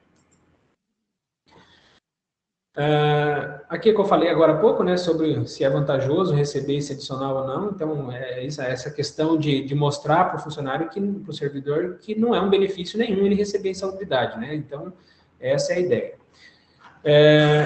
Só um minutinho, por favor, pessoal. Tranquilo. Então, são consideradas atividades e operações perigosas, constantes nos anexos dessa norma regulamentadora. As atividades e operações com explosivos, atividades e operações com inflamáveis e exposição a roubos ou outras espécies de violência física nas atividades profissionais de segurança pessoal ou patrimonial. Esse anexo 3 aqui, pessoal, ele veio com uma lei que foi publicada em relação aos vigilantes, tá? Aquele pessoal que trabalha dentro da questão aí de guarda patrimonial e em ambientes, né, públicos, privados. A gente teve uma certa dificuldade nessa questão, porque em alguns municípios a gente tem o vigilante, em alguns municípios a gente tem vigia. Então, existe uma certa diferença na descrição do cargo, que aí a norma ela acaba ficando um pouco confusa, tá? Então, a norma, a lei, ela fala do vigilante, né? O vigilante, a gente sabe que é aquele profissional que faz o curso, que pode trabalhar armado, que tem a carteirinha, que tem toda a regulamentação voltada pro vigilante. O vigia, ele é aquele porteiro noturno, é a pessoa que fica ali dentro, às vezes, lá do posto de saúde, sentado lá o tempo todo, mas que não tem arma, que não tem nenhum tipo de curso para aquela atividade. Então, a lei ela é muito confusa, porque as atividades elas são muito próximas, né? Então, aí, nesse sentido, eles colocam essa atividade aqui como periculosa também, e aí a gente acaba entendendo que dessas duas nomenclaturas de cargo, elas têm direito a esse tipo de adicional. Mas, para fins de pagamento, seria, então, uma atividade em exposição a roubos e outras espécies, e inflamáveis e explosivos. Então, vocês podem ver aqui que a gente não tem trabalho em altura, tá? Ó, trabalho com energia elétrica, trabalho com motocicleta. Então, se vocês têm alguma atividade, por exemplo, o leiturista que usa moto, que tem atividade de fazer o percurso dele utilizando motocicleta, possivelmente ele vai se enquadrar dentro da questão da periculosidade para o uso da motocicleta. Radiação ionizante ou substâncias radioativas, né, também é uma possibilidade, a gente precisa analisar. Então, isso é o que gera o adicional de periculosidade. Então, a gente vê aqui que não tem espaço confinado, não é periculoso, a gente não tem trabalho em altura que seja periculoso, tá certo? E o adicional, como eu falei, ele é feito no pagamento de 30% sobre o salário base. Então, aqui a periculosidade ela já é sobre o salário base, então não considera salário mínimo para pagamento de periculosidade. Perfeito? Basicamente é isso. Periculosidade é bem tranquila, é mais fácil da gente identificar, da gente trabalhar ela. A questão de vantagem, né? Então, se a pessoa estiver exposta às duas situações, tanto a insalubridade quanto a periculosidade, aí a gente precisa ver o que é mais benéfico para ela em questões de remuneração, tá? Então, ela vai sempre receber aquele percentual que for mais benéfico para ela. Se os 40% de insalubridade ou os 30% de periculosidade, né? Aí, nesse caso aqui, vocês podem ver que deu 20 centavos de diferença. Então, ela passa a receber ali a periculosidade. Não se acumula em algum momento, em momento algum, tá? Então, sempre paga-se um ou o outro. Risco de ficar doente, risco de morrer, é o que eu falei, né, em relação à questão da diferença da insalubridade e da periculosidade, e a questão do direito à aposentadoria especial, que daí algumas atividades insalubres e algumas atividades perigosas, elas estão elencadas dentro do anexo 4 da Previdência Social, que dá direito aí à questão da redução do período de exposição para a aposentadoria. Então, a gente fala que tem direito à aposentadoria especial. Não são todas as atividades que geram, mesmo sendo insalubre ou perigosa, que geram direito à aposentadoria especial. Então, a gente precisa só entender isso, porque muitas vezes o pessoal aí acaba procurando, né, principalmente o servidor público, eu estava exposto lá a alguma situação que gera atividade, ruído, por exemplo. Né? Então, a gente tem que trabalhar essa informação para que ele entenda que talvez não seja, né, mesmo ele recebendo a insalubridade, não seja para ele um benefício na aposentadoria. Tá? Mas isso aí é mais uma questão jurídica também, na hora de fazer a aposentadoria. As normas regulamentadoras aqui, então, ainda dando sequência, na NR17, que daí é uma norma que vem de encontro com todas as nossas atividades. Né? Então, vocês vão ter ela presente aí em toda a rotina de trabalho de vocês, que seria, então, a questão postural, né? A postura de trabalho na limpeza da rede de esgoto, a postura de trabalho para fazer algum tipo de... A própria leitura, né, que tem que estar se deslocando a pé durante toda a jornada, ou usando motocicleta, a parte administrativa, fazendo trabalho sentado, né, fazendo toda aquela questão burocrática. Tudo isso envolve a questão da ergonomia, que é a questão da adequação do ambiente de trabalho ao indivíduo, tá? Essa norma, ela vem agora mais forte junto com o E-Social, porque a gente precisa fazer análise ergonômica dentro da questão do E-Social e fazer essa indicação. Então, junto com o PGR, ela acaba sendo também obrigatória, né? Já era obrigatória, mas agora mais ainda, em função do E-Social, que essa análise ergonômica ela precisa ser feita. Alguém chamou? Deixa eu fazer.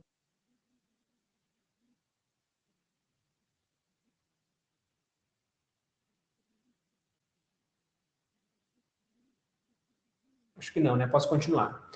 Então, só uma imagem aí, né, de como que a gente ficou nessa pandemia, por exemplo. Muita gente acabou ficando dessa forma. E aí acaba que isso acaba culminando dentro do ambiente de trabalho para nós agora. A gente tem várias empresas aí que o pessoal está retornando para a atividade presencial, saindo daquele home office, né, que era o trabalho em casa, e agora vem para a empresa acima do peso, cheio de dor, e isso para a empresa é um problema, né, porque agora a gente precisa tratar tudo isso, que senão a gente vai começar a ter vários afastamentos aí por queixas de dores, né.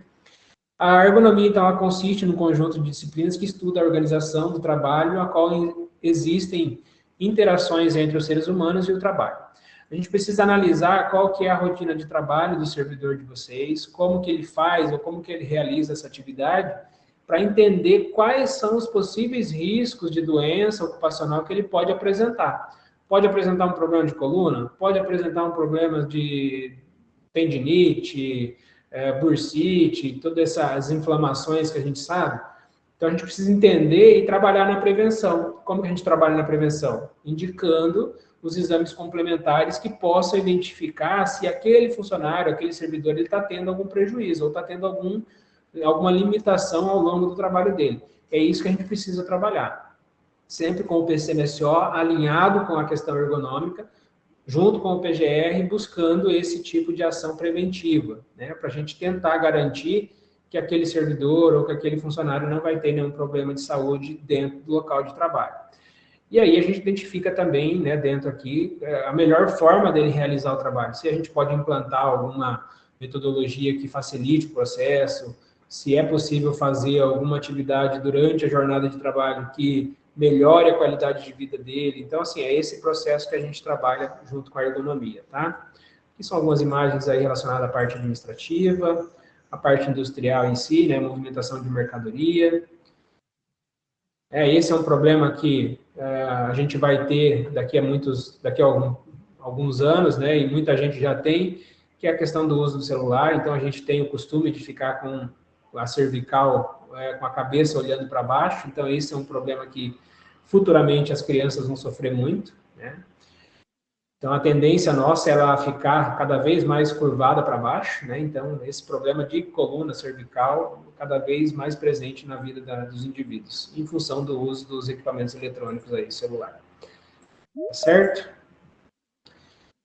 Movimentação de mercadoria também, forma de movimentação de carga, a gente vai ter que fazer. Então, assim, para garantir essa questão e orientação, a gente tem a análise ergonômica do posto de trabalho, que é feito pelo profissional de ergonomia. Ele vai até o local e analisa a forma com que as pessoas, com que os funcionários, eles realizam suas atividades. E com base naquela avaliação, ela vai dar as orientações e as indicações de melhoria e como que deve ser feito para minimizar a questão da exposição dele àquele tipo de doença, tá? Então, a ergonomia, ela vem forte junto com o E-Social e a gente precisa estar atento junto a ela. NR18, pessoal. Só um momento, por gentileza. Eu cancelei.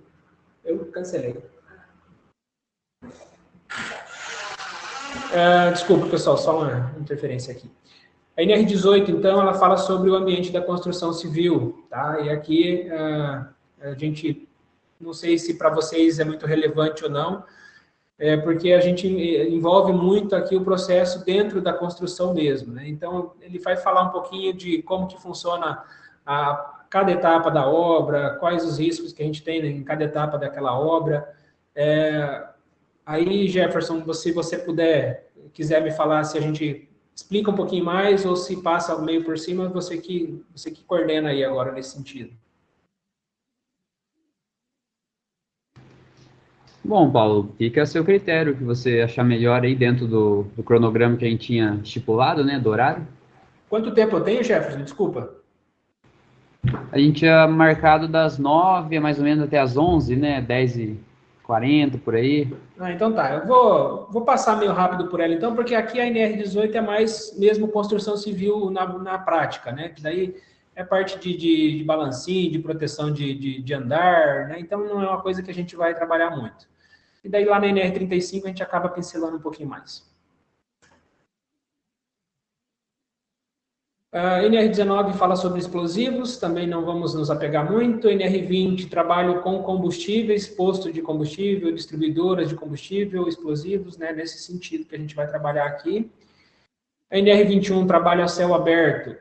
É uma situação que a gente pode encontrar? Sim, né, mas não é tanto o foco, porque não é 100% a céu aberto. Às vezes fica um período dentro da empresa, né, então... Mas aqui a gente tem algumas especificações, né? A questão de proteção individual para esse tipo de atividade, os cuidados que precisam ter, né? Então, aí a gente precisa tomar alguns cuidados em relação a isso. A mineração também a gente não vai adentrar muito. Parte de proteção contra incêndio. Dentro da atividade de vocês, a gente sempre trabalha em R23, mas com o curso de primeiros socorros, né? E prevenção e combate a incêndio, mais na parte teórica mesmo. Como vocês trabalham, né, em espaço aberto, dificilmente a gente tem uma situação fechada. Então, a questão do primeiro socorro, sim, a gente trabalha bem para que vocês tenham uma noção ali, às vezes a pessoa caiu dentro da rede, ou ficou presa, né, ou acabou sendo soterrada em alguma situação. Então, esse a gente precisa sempre estar orientando vocês de como proceder. Então, é um processo bacana para se ter dentro da unidade, né, o treinamento da NR23, que aí é o de primeiros socorros e, né, noções básicas de combate a incêndio. Essa NR24 ela foi revogada, NR25 a gente não tem aqui, aqui na verdade é NR25, tá? Condições sanitárias no local de trabalho. E aqui a gente precisa só mesmo observar como que está o ambiente de trabalho nosso, né? Verificar se tem condições de higiene, se tem condições de conforto no local de trabalho, para garantir que todos tenham acesso a esse tipo de de local, né? O banheiro, o refeitório. Então, tem que ficar atento em relação a isso. Os vestiários, não é o caso de vocês, né? Vestiário, local para refeição, acho que o pessoal acaba fazendo refeição muito em casa. Armários para funcionários, né? O refeitório. Então, aqui estão todas as situações que envolvem essa norma, tá? Resíduos industriais, também não é o foco nosso aqui. Parte de sinalização de segurança, aí nas estações talvez a gente possa tentar trabalhar algumas coisas, né, de sinalização, corrimão, a questão do espaço confinado, a questão das máquinas, né, dos painéis elétricos, tudo isso a gente pode trabalhar e usar essa norma aqui.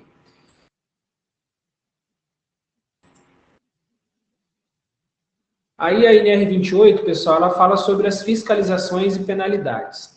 Então, essa norma, a NR28, jogando um pouquinho lá para o E-Social, que a gente vai falar um pouquinho, essa NR28 ela já traz todas a questão de multa e autuação que nós temos sobre a segurança e medicina do trabalho.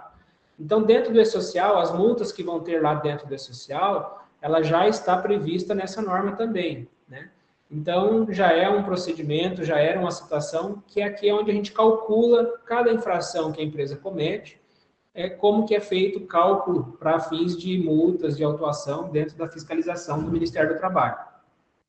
Então, ela vai trazer alguns itens, para cada item de norma, a gente tem um valor de multa, um valor de autuação. Por exemplo, deixar de fazer o exame médico, ele tem uma multa por funcionário.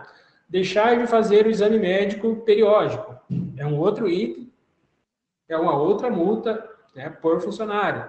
Deixar de emitir o PGR, é uma outra multa, é outra norma. Então, para cada norma, cada item, cada subitem, a gente existe dentro dessa norma uma multa e uma autuação por ela, tá? E aí, a gente, para cada agravamento, ela vai aumentando o valor também.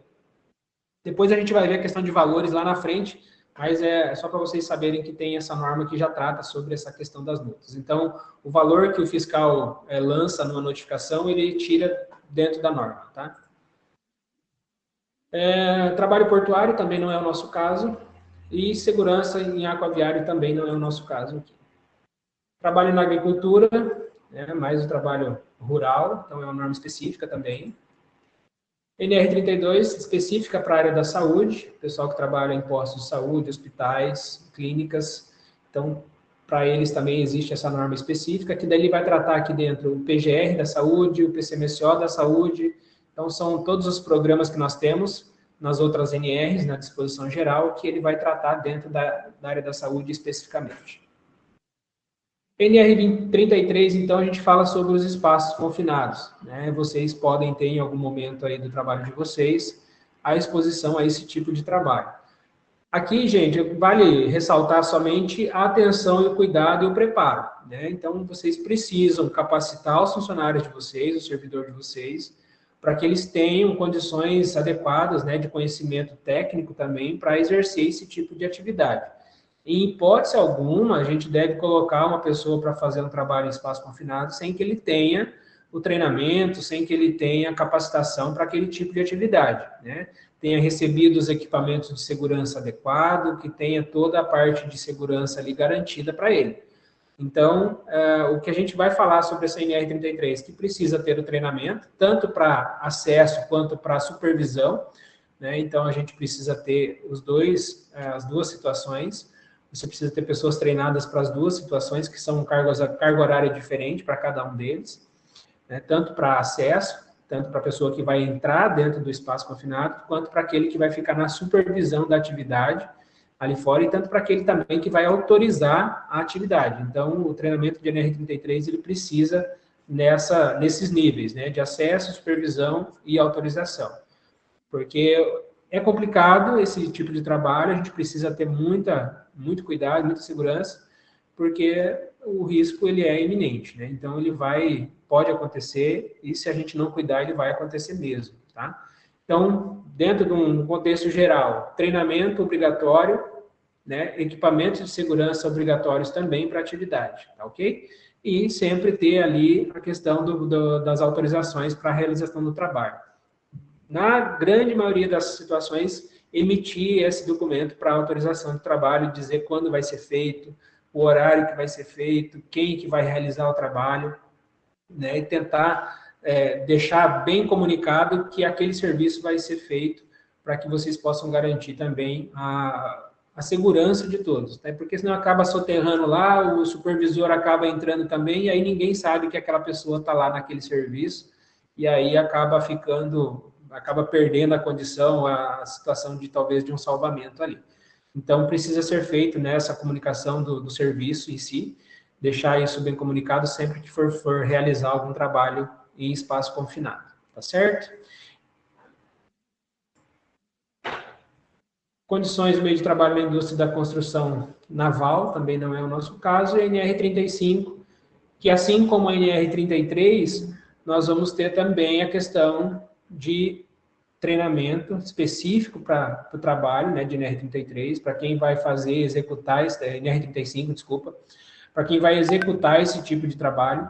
Os exames médicos, assim como na NR33, precisam constar no ASO que essa pessoa está apta a exercer esse tipo de atividade. Então, se você for fazer um ASO, se você já fez o ASO desses profissionais de vocês que executam esse tipo de trabalho, observem no ASO se consta a observação lá de que ele está apto para trabalho em altura ou se está apto para trabalho em espaço confinado. Se não tiver essa observação no ASO do funcionário, do servidor, ele não pode realizar esse tipo de atividade, tá? Isso não pode legalmente, eu estou falando. Ah, Paulo, mas na prática aqui eu não posso esperar. Né? Aí é uma situação administrativa que vocês precisam lidar. Mas na lei, na parte de atendimento à legislação, precisa constar no ASO que ele está apto a exercer esse tipo de atividade especial, que é trabalho em altura, trabalho em espaço confinado, se for o caso, talvez um trabalho com rede elétrica.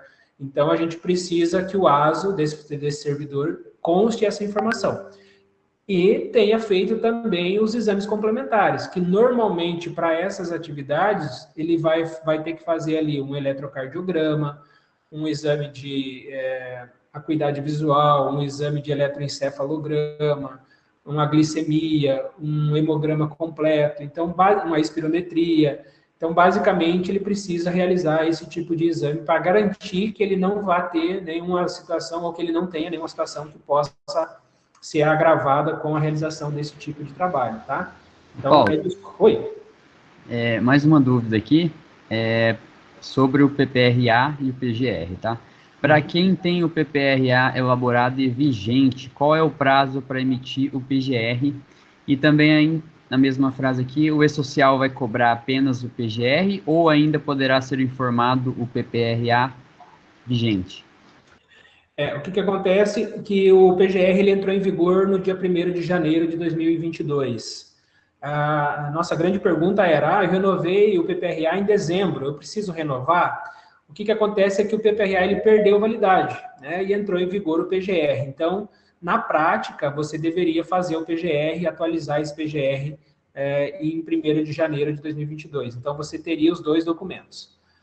Dentro do E-Social, a gente vai tratar um pouquinho, mas você não informa, de certa forma, esses documentos, tá? O que a gente informa no PGR, ou o que a gente informa no E-Social, são as avaliações do ambiente de trabalho. Então, não é um documento que você vai pôr lá dentro, é as informações do seu ambiente de trabalho que, na prática, compõem o PGR, compõem o PPRA.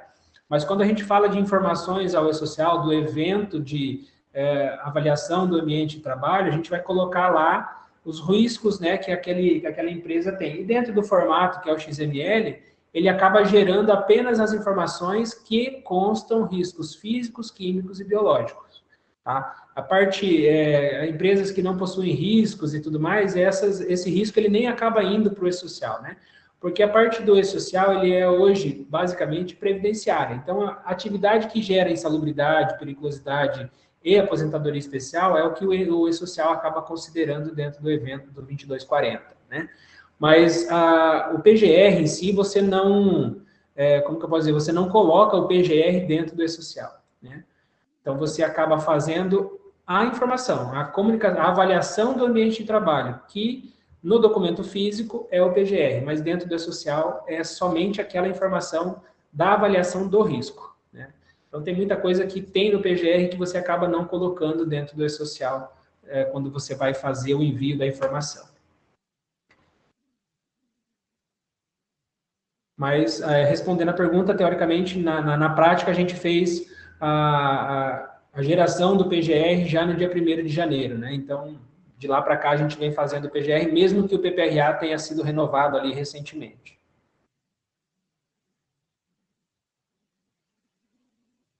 Então, aqui no trabalho em altura, pessoal, só voltando, sempre fiquem atentos a essa questão. Treinamentos, né, capacitação, equipamento de proteção individual adequado, condições de trabalho, né, adequada para a fixação dos equipamentos, né, senão não adianta você ter um cinto de segurança top de linha e você não ter uma linha de vida que seja resistente àquela carga, ou que você não tenha pontos de fixação daquele equipamento.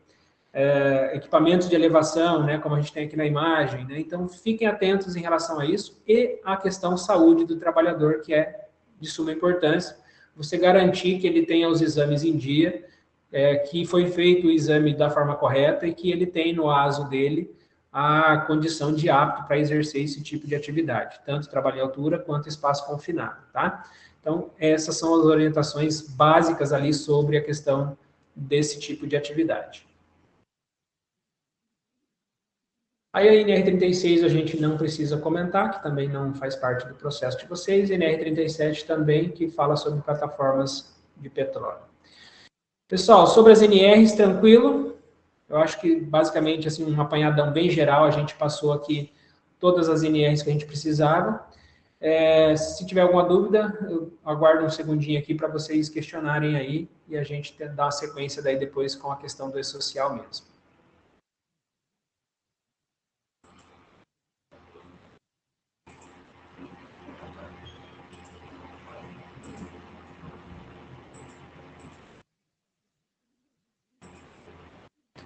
Estou observando aqui agora o chat, né?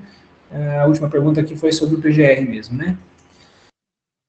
Pessoal, se tiverem alguma pergunta, é só acenar aí ou fazer o questionamento, fiquem à vontade. Vou dar uns 2 minutinhos aí para vocês enquanto eu tomo uma água aqui.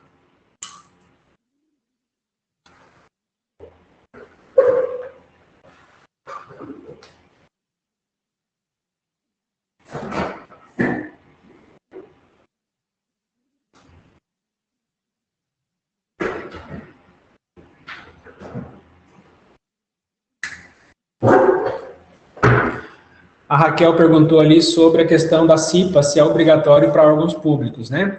Toda a NR, todas as normas aqui, elas são de obrigatoriedade tanto para órgão público, privado, cooperativas, associações, tá? Que tenham pessoas como empregados. Então, quando a gente fala do PGR, do PCMSO, toda a parte de documentação, ela vai ser obrigatória para todas as empresas que tenham, que mantenham pessoas como empregadas, tá? Então, isso envolve órgão público, envolve cooperativas, envolve público-privado também, no geral, tá?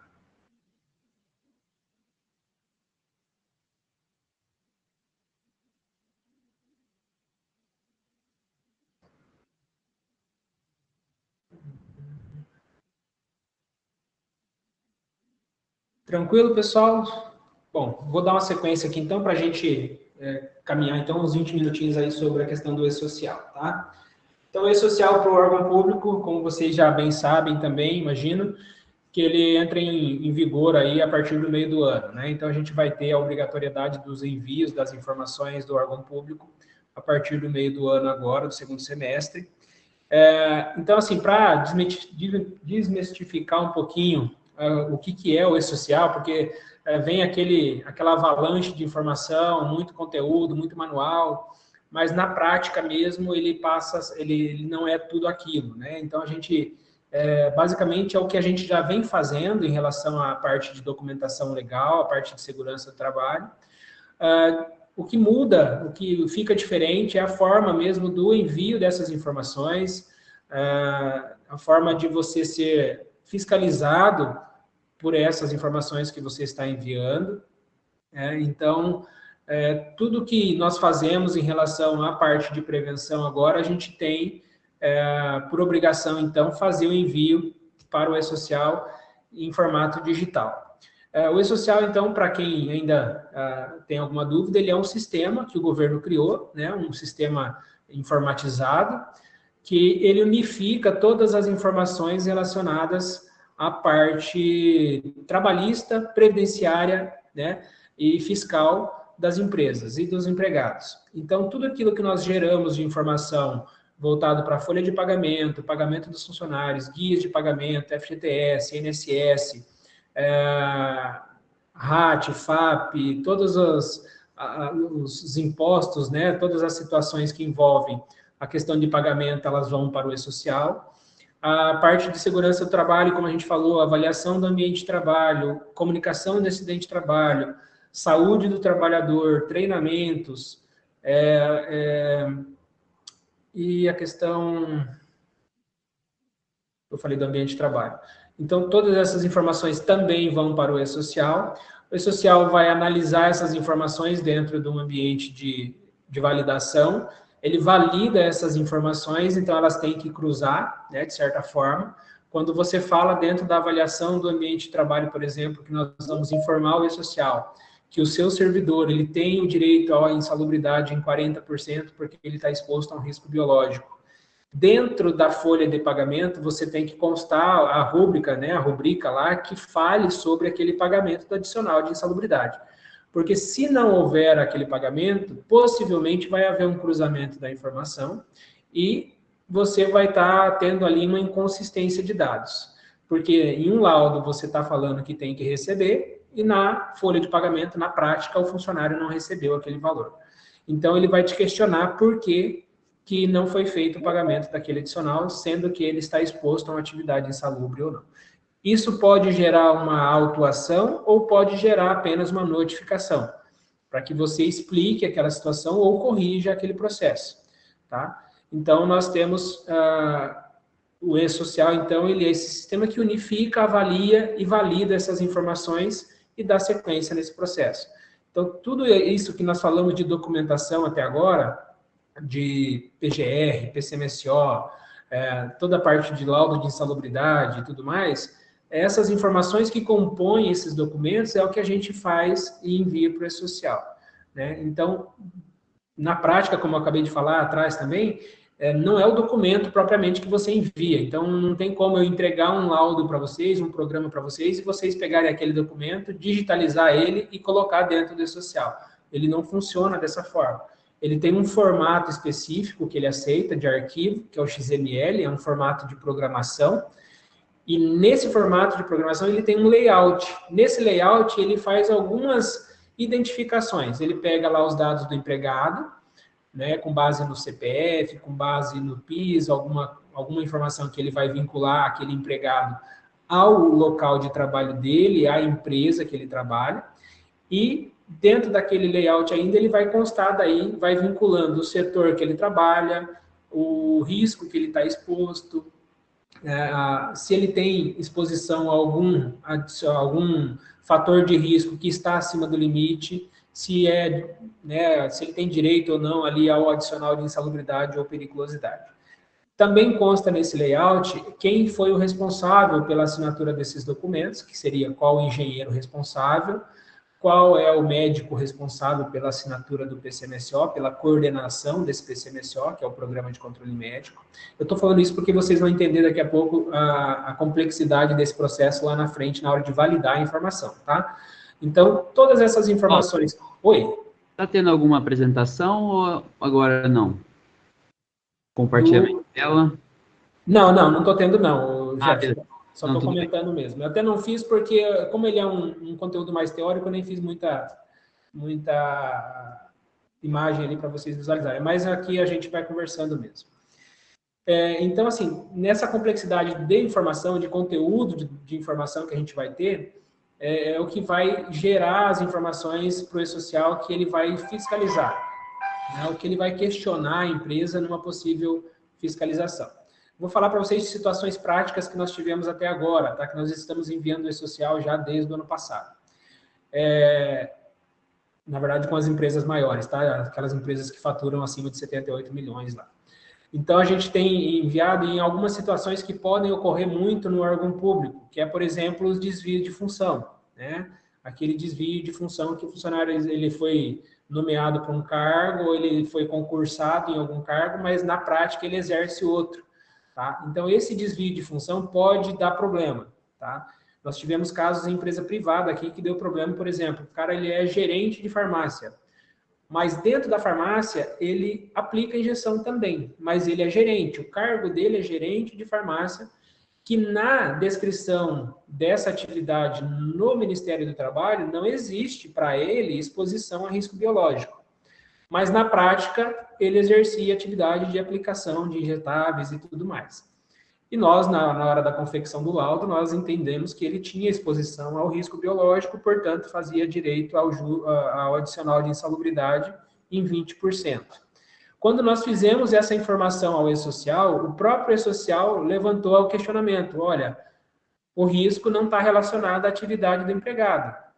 Então, nós não conseguimos enviar aquela informação, porque o E-Social mesmo, ele bloqueou isso. Ele falou, não, você não pode enviar, ou está errado essa questão da atividade do funcionário.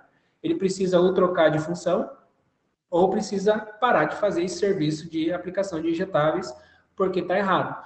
Então, é essa situação que a gente pode encontrar dentro dos lançamentos das informações de vocês também, né? E assim como das outras empresas. Então, o que o E-Social vai fazer? Ele vai, de certa forma, obrigar que nós façamos a coisa da forma correta, né?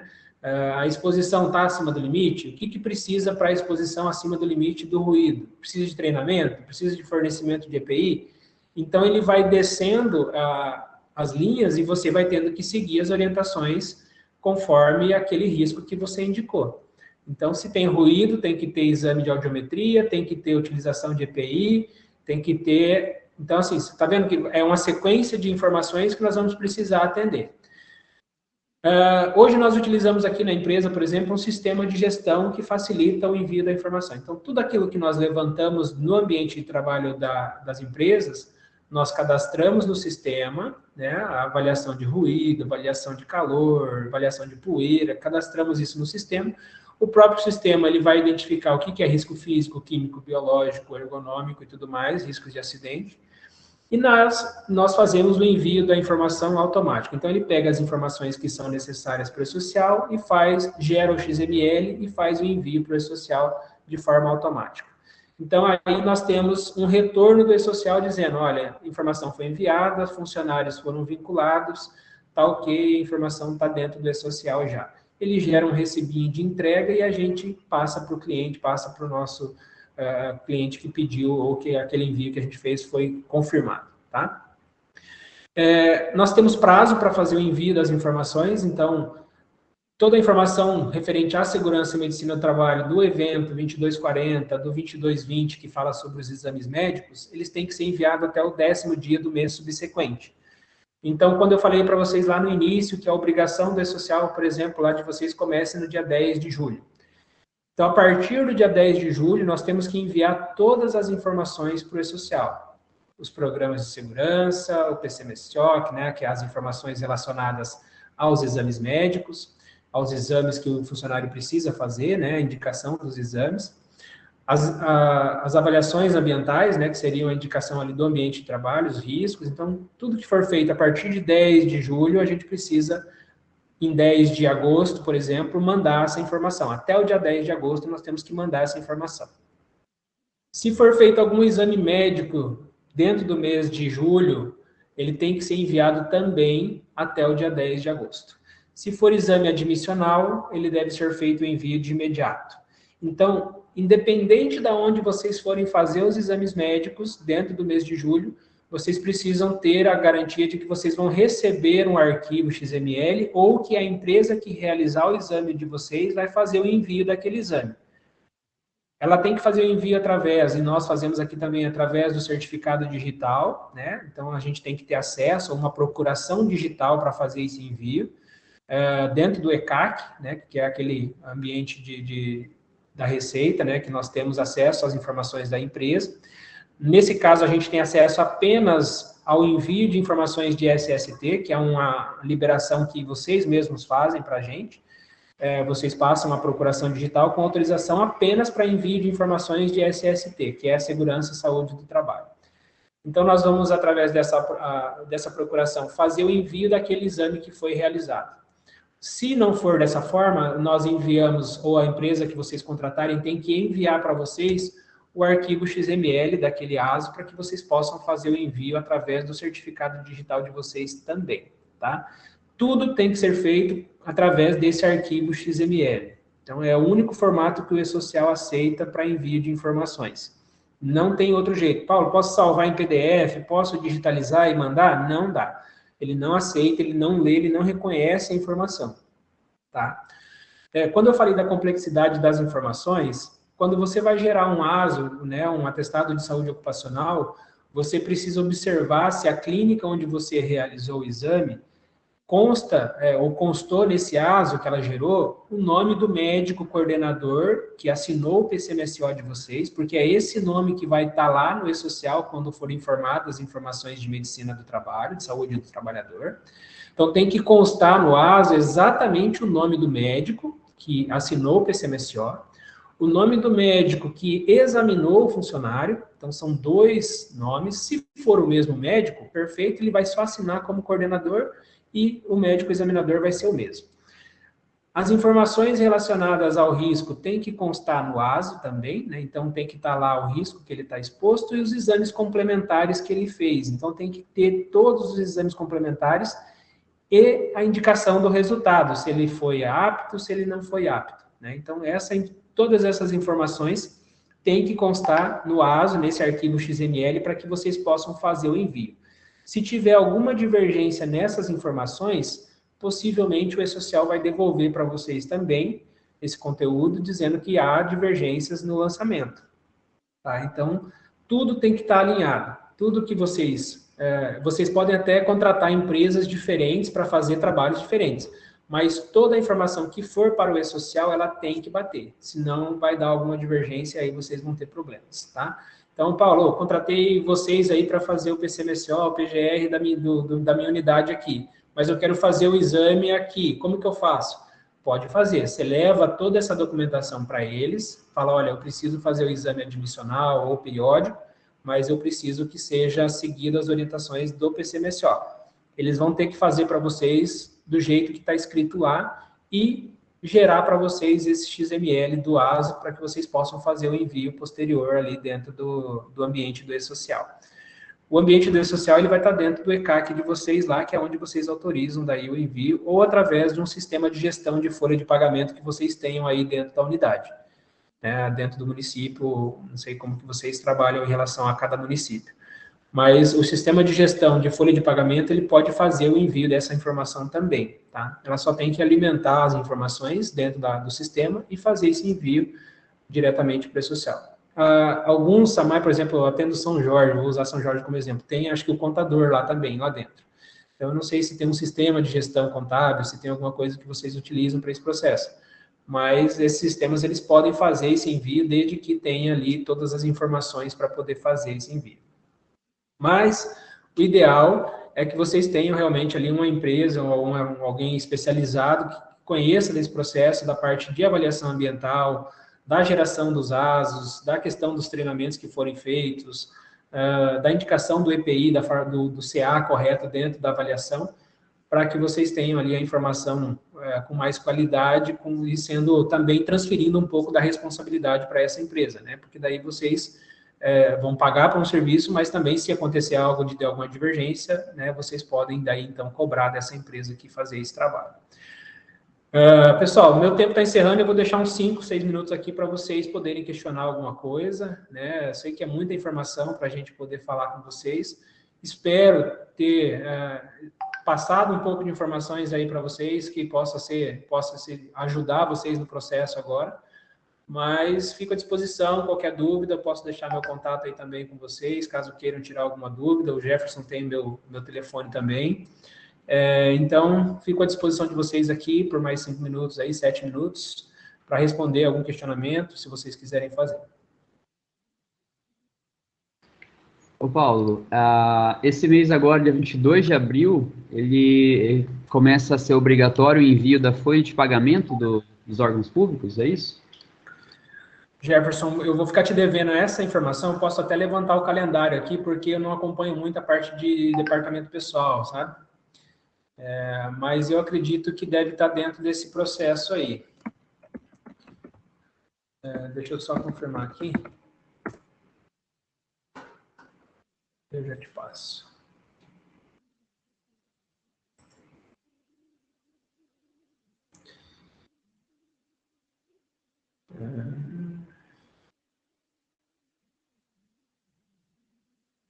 A partir do dia 11 de julho é a parte da segurança do trabalho. A partir de 22/4, a folha de pagamento. É isso mesmo, já. A partir do dia 22/4, a folha de pagamento, tá? Que são os eventos 1202, 1207 e 1298.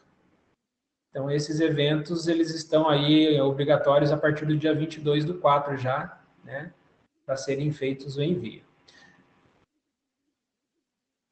Certo. Nós temos uma dúvida da Raquel no chat, ô Paulo, sobre o arquivo XML. Se ele é individual, como é que vai ser esse trâmite do XML? Quando você gera o XML, Raquel, o arquivo XML ele vai constar todas as informações referente à empresa, tá? Então, quando você gerar lá, por exemplo, o 2240, ele vai gerar toda a avaliação ambiental de todos os setores que você tem na empresa, conforme a avaliação feita pelos profissionais, tá? Então, se nós cadastrarmos lá o seu Samaya, ele vai constar lá, por exemplo, o setor operacional, quais os riscos do setor operacional, o setor administrativo, quais os riscos. Ele vai gerar um arquivo XML único para a sua empresa. E quando você for fazendo os exames médicos, ele vai gerando um XML individual para cada funcionário daí. Né? Então, cada ASO que você fizer, ele vai gerar um XML individual para cada funcionário daí. Tá? No caso da avaliação ambiental, ele é um documento, um XML único. No caso da CAT, no caso dos exames médicos, ele é um documento individual. Tá? Pessoal, eu falei, até esqueci da questão das multas e autuações, tá? Só para vocês terem uma noção, vou falar aqui se a gente deixar de emitir, por exemplo, uma comunicação de acidente de trabalho, tá? Que também é obrigatório dentro do E-Social. Então, se a gente fizer, ou deixar de fazer uma comunicação de acidente de trabalho no primeiro dia útil após o ocorrido, a multa pode chegar dentro do E-Social até R$ 5.645, tá? Por acidente não informado. Então, se a gente deixar de emitir a CAT dentro do prazo, que é o primeiro dia útil após o ocorrido, a multa pode chegar a esse valor de 5.600. Não usar equipamento de proteção, exames periódicos ou manter a licença maternidade com férias sem realizar exame de retorno. A multa pode chegar a R$ 6.700. Não confeccionar o PCMSO, a multa pode chegar a R$ 4.025. Deixar de emitir o PPP, que é o perfil profissiográfico previdenciário, que é para fins de aposentadoria, tá?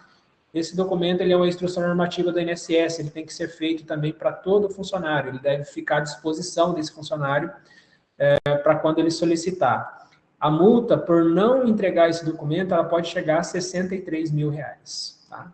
Então, pouca gente fornece esse documento, poucos municípios fornecem, a gente atende alguns municípios, nós fazemos esse procedimento sempre que o servidor pede, mas é uma multa alta aí para a gente deixar para depois, né? Então, a gente precisa se atentar a esses procedimentos.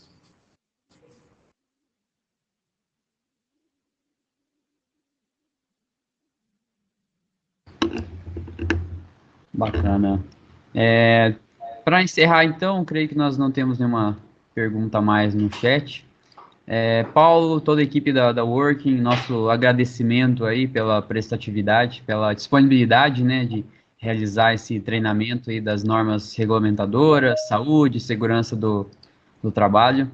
Em 2022, nós temos esse grande desafio, né, de entrar para o E-Social efetivamente, com envio de informações que até então não eram enviadas, né? Então, é de grande utilidade e o conhecimento do assunto, de todas essas normas que regem aí a segurança e a saúde no trabalho. Perfeito. Então, de modo especial, também agradecer a participação aí dos nossos consorciados, né? Seguimos no nosso propósito aí de fornecer capacitação, auxiliá-los da melhor forma possível, com foco aí nos servidores, desde as áreas operacionais, saneamento, até as áreas administrativas, né? Como foi o caso hoje. Então, fica nosso agradecimento. E, mais uma vez, Paulo, obrigado aí pela atividade. E Eu que todos, agradeço. quem tem uma dúvida, algo do tipo, nós temos o contato do Paulo, do pessoal da Working, é só entrar em contato que nós repassamos aí. Obrigado, viu? Eu agradeço, Jefferson. Obrigado mais uma vez. Obrigado a todos aí, aos participantes ali. E eu estou sempre aí à disposição, só para tirar dúvida, que seja, se vocês tiverem qualquer dúvida, pode entrar em contato. A gente não gosta de segurar, né, o que a gente já tem visto aí e tem aprendido com o E-Social também. Então, se tiver qualquer dúvida, pode chamar, perguntar, a gente vai estar sempre à disposição para responder. Obrigado, pessoal. Até a próxima. Deus abençoe vocês. Beleza, obrigado. Até mais.